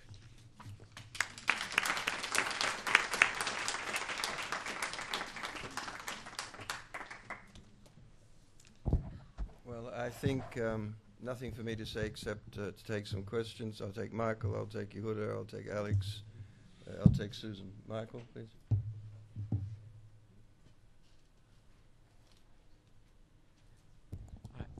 I was a little surprised by Antony Lerman's description of the anti-Zionists in the UK. The Houston Manifesto people and the Engage people are political friends of mine. I've published their articles in the political magazine that I edit in the States. And in the from the perspective of the American politics, these are classic left universalist critics of Israel, of particular policies of the Israeli government. They are also critics of those people in the UK who deny the legitimacy of the Zionist project. I've never heard them. In anything that I've read of theirs, they do not deny that those Jewish anti-Zionists are Jews. They do deny, and rightly I think, that those Jewish anti-Zionists are left universalists. And that's right. These people are anti-Zionist particularists. In the literal sense, they are particularly hostile to Zionism.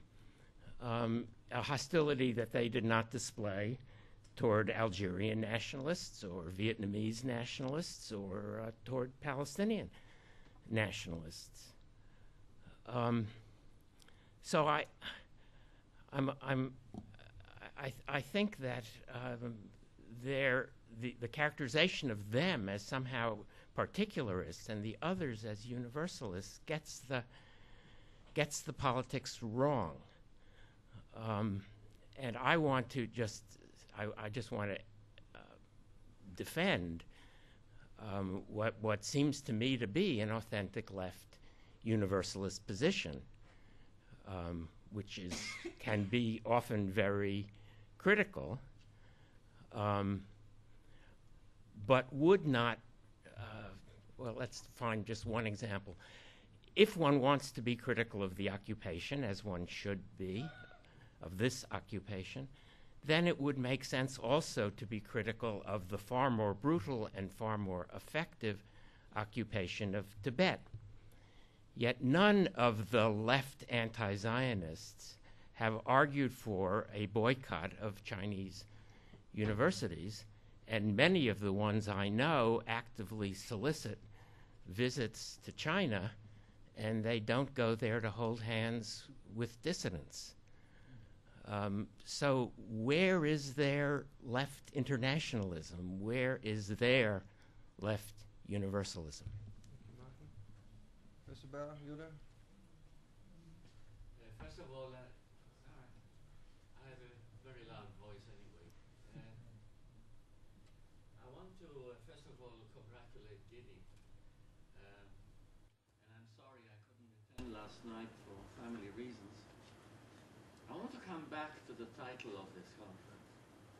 Has anyone had the experience of a conference on the contemporary peoplehood of Armenians, Tutsi, or Norwegians, for instance?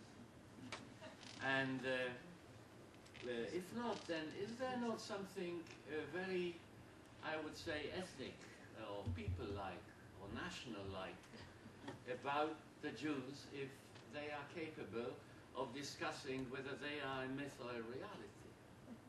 They've been doing that for thousands of years.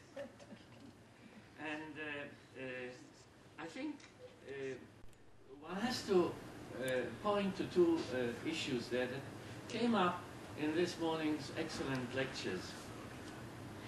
One is that we are defined, probably, as a people who are united by the fact that they argue interminably and constantly and violently about the same traditions. Or to put it differently, we are divided by the same traditions. And the most divisive element in Jewish life is religion. Show me a Satmar family that will intermarry with Lithuanian Orthodox. And when my good friend Svi Gittleman yesterday sort of indicated that patrilinealism is not a very good idea, then come on. If that were true, we wouldn't have a King David, right? So we are divided and we are united by our divisions, which means that we are what? We are probably a civilization, a culture, and this idea of rejecting ethnicity, which sort of goes through the lectures this morning by the opponents of Zionism and Israel, is totally ahistorical. Because whatever you call it, the roots of modern ethnicity are not modern. They are very ancient. We have a book that many of us have some acquaintance with, called the Bible. And in there, the Bnei Israel are a reality. They have a very divisive culture. And for 250 years, in the first temple, in the Holies of Holies, there was a statue of Asherah. Jehovah was not the God of Israel. It was one of the gods of Israel. And then it developed over time. We never agreed with each other, and that is the hope. Because you see, when you look at the present situation, as the three lecturers here have done in different perspectives and so on, one can agree or disagree. I, by the way, agree with Michael Walter's critique, but that doesn't matter here. When you look at it, I think that what you see very clearly is what Sergio della Pergola will tell you in the afternoon, but he won't tell you what he told me privately, namely that his very dark visions of the demographic future of the Jewish people are sort of tempered by the fact that there has never been a demographic prediction that has come true. Now, that doesn't mean to say that we are not threatened. And one of the problems I have with the lectures that I've heard here is the fact that none of them, as far as I heard, and maybe I didn't hear everything, has related to the real threat, the new threat of the annihilation of the Jewish people uttered today in reams of stuff. If you don't trust me, you don't believe me, write to me, I'll give it to you. Radical Islam, that's not Islam. That's a mutation of Islam, just like those comics that appeared in the Tehran conference with long sidelocks are comics. They are not Jews, that's a mutation of Judaism.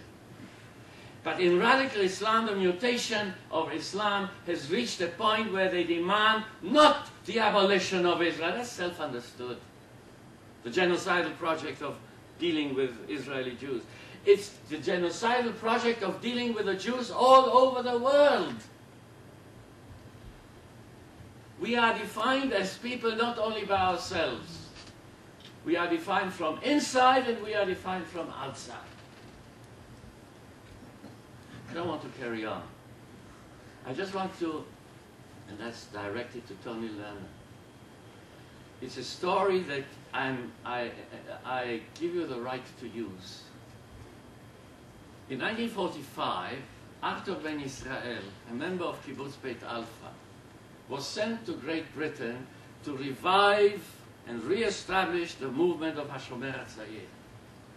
Now, he was a yeke, a full-time yeke.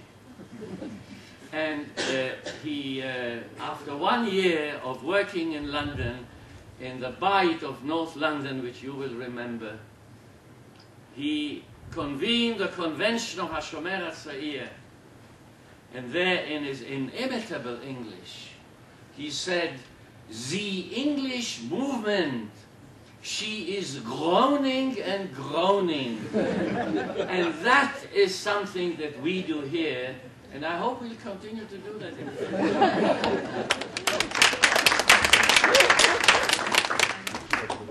Very short remark on that. Tom Segev does not support a one-state solution. He thinks the Jews should have their state, they just should be ashamed of it. But this is.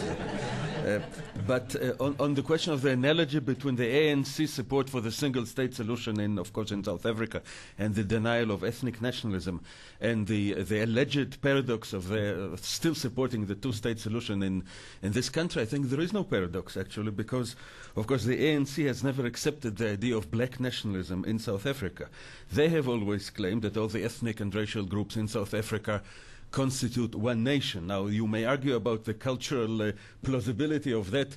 It is at least politically plausible, because otherwise you have to split the country not into 2 states but into 200 states. But in any case, when you claim that you are a national movement representing all the groups of South Africa, and you include people from other groups of South Africa, mostly Jews, of course, but also, of course, Asians and coloreds and all that, then it is at least consistent. Then you say, we do not recognize that the whites of South Africa are a nation that are entitled to independence, which was the white or the apartheid claim, or the nationalist claim. Then at least this is a consistent idea of nationalism, that indeed you deny ethnic nationalism. And this, now, in the Palestinian national movement has always claimed to be an Arab Palestinian national movement. It has never claimed to speak in the name of all the inhabitants of Palestine. Now, I'm not criticizing it for it. It's a very natural, culturally and historically, it's a very natural thing for them to regard themselves as Arabs and as part of the Arab nation. This is exactly how I would have regarded myself if I were a Palestinian Arab. But that, by definition, means that it is not a situation where it can be plausibly claimed that all the population of this country, however you call it, that doesn't matter, belong to one nation, whatever their ethnic group. So there are by definition two national identities in this country, because the Arabs, if only because the Palestinians are Palestinian Arabs and have always defined themselves as such.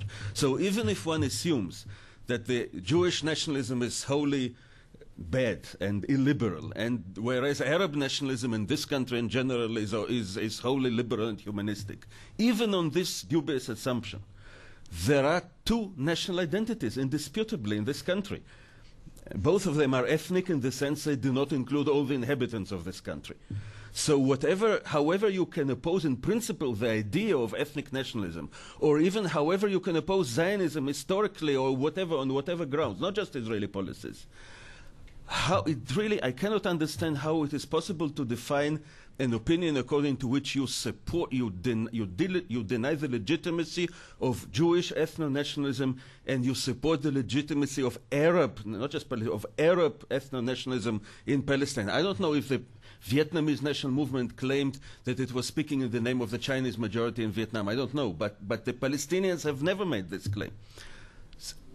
Those who support one ethno-nationalism and delegitimize another ethno-nationalism in the same country, how on earth why should they be dignified with a title radical universalists? I'm going back to what you said. They are surely radical nationalists, or at best they are radical fools. Susan?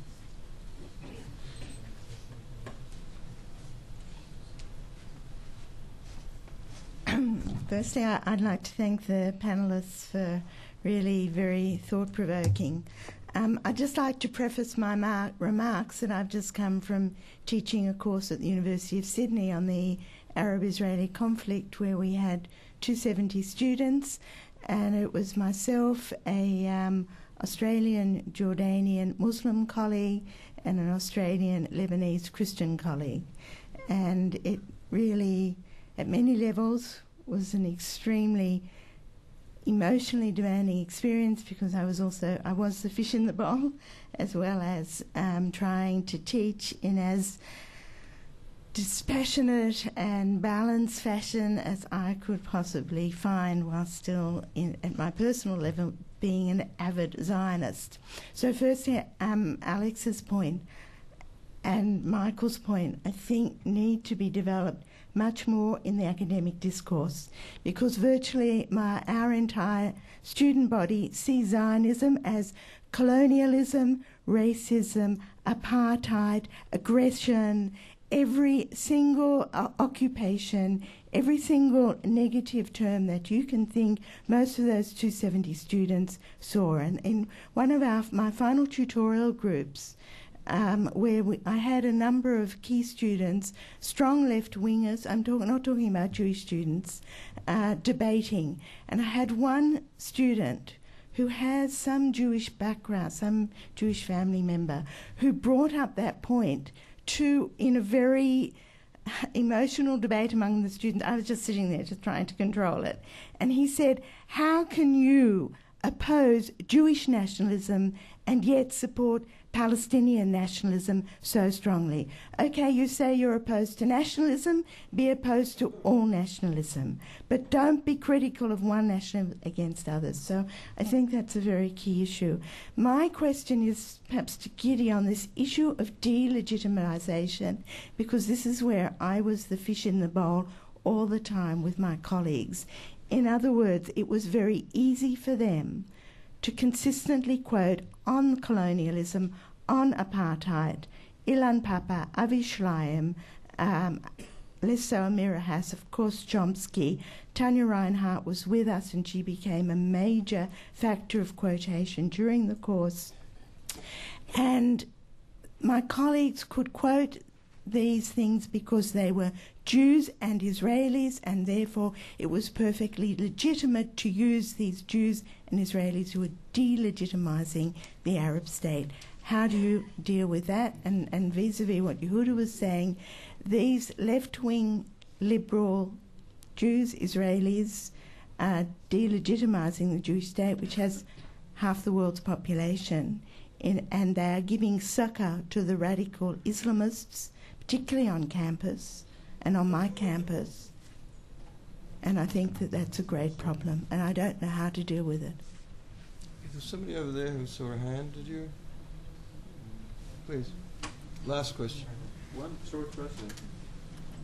Is there any, and the question is for Professor Lehrman, is there any public discourse regarding the question that we raised here about the ethics of ethnicity, or more precisely the ethics of ethno-nationalism at large, not only focusing on the Jewish case? And I was wondering, in that relation, did the subject of Iraq raises in this British public discourse, because there we saw an attempt to, in a way, implement the anti-ethno-national perspective, trying to forge a civic patriotic unitary Iraq, an attempt that so far has failed, and perhaps in a way proves that ethno-nationalism is a valid route to the right of self-determination and should still be upheld on certain conditions.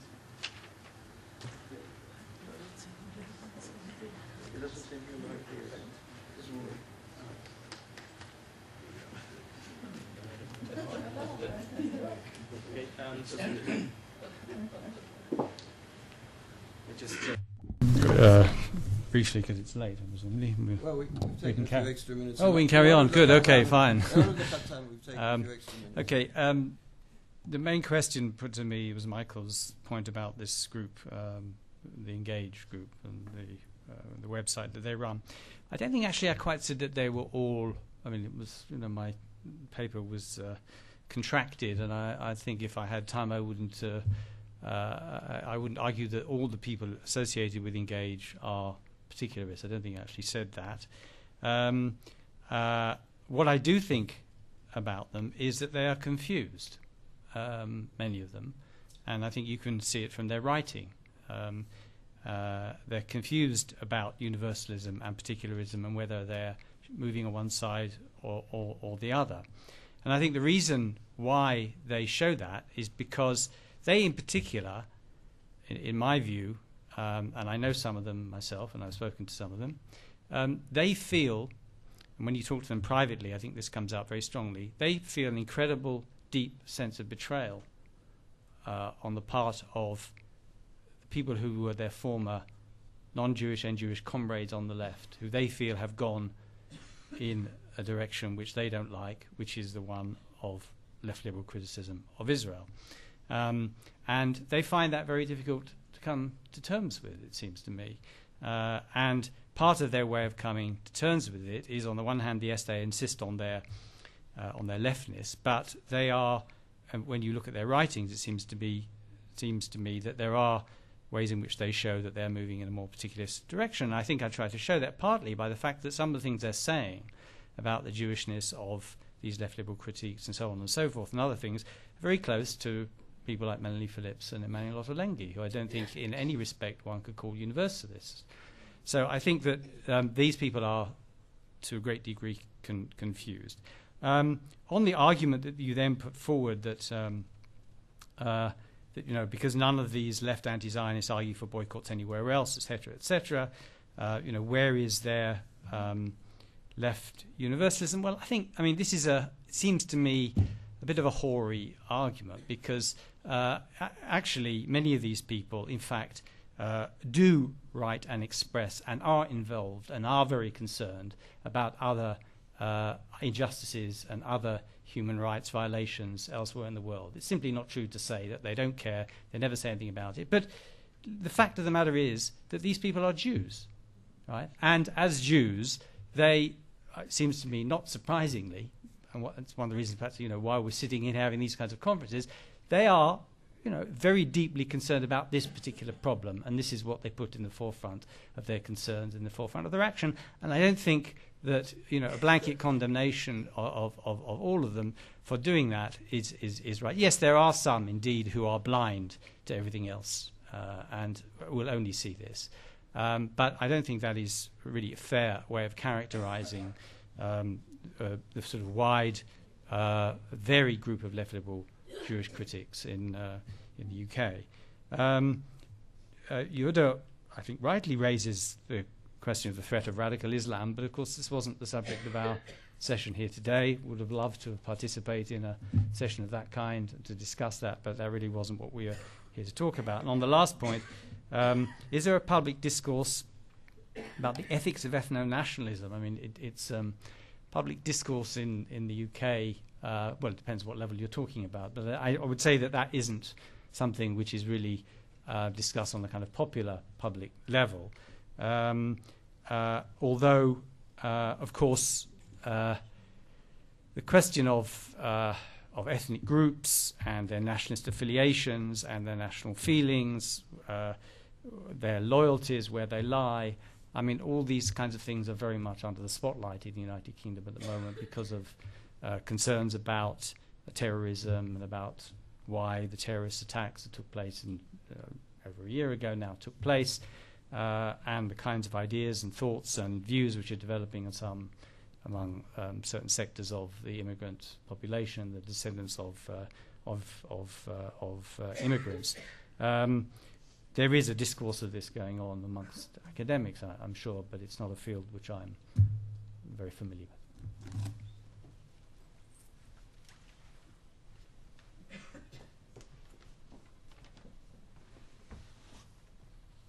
I think Alexander's observations are important, and there is a certain logic to it, but this is a process that is going on.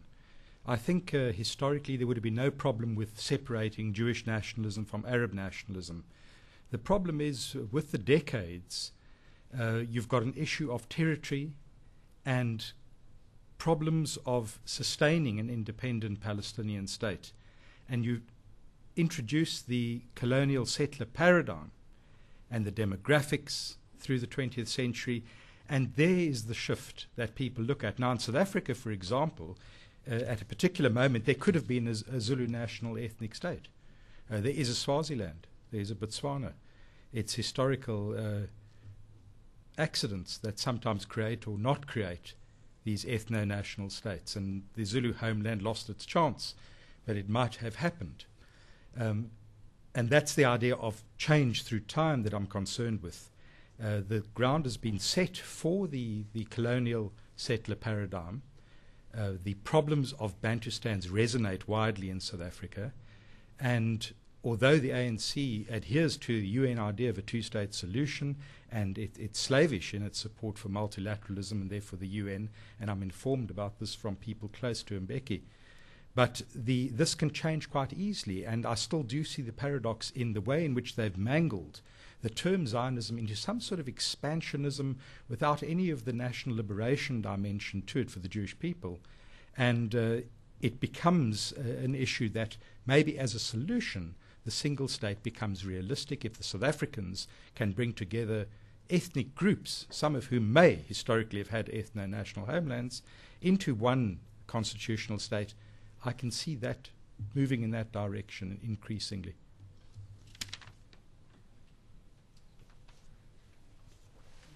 He doesn't want the last word.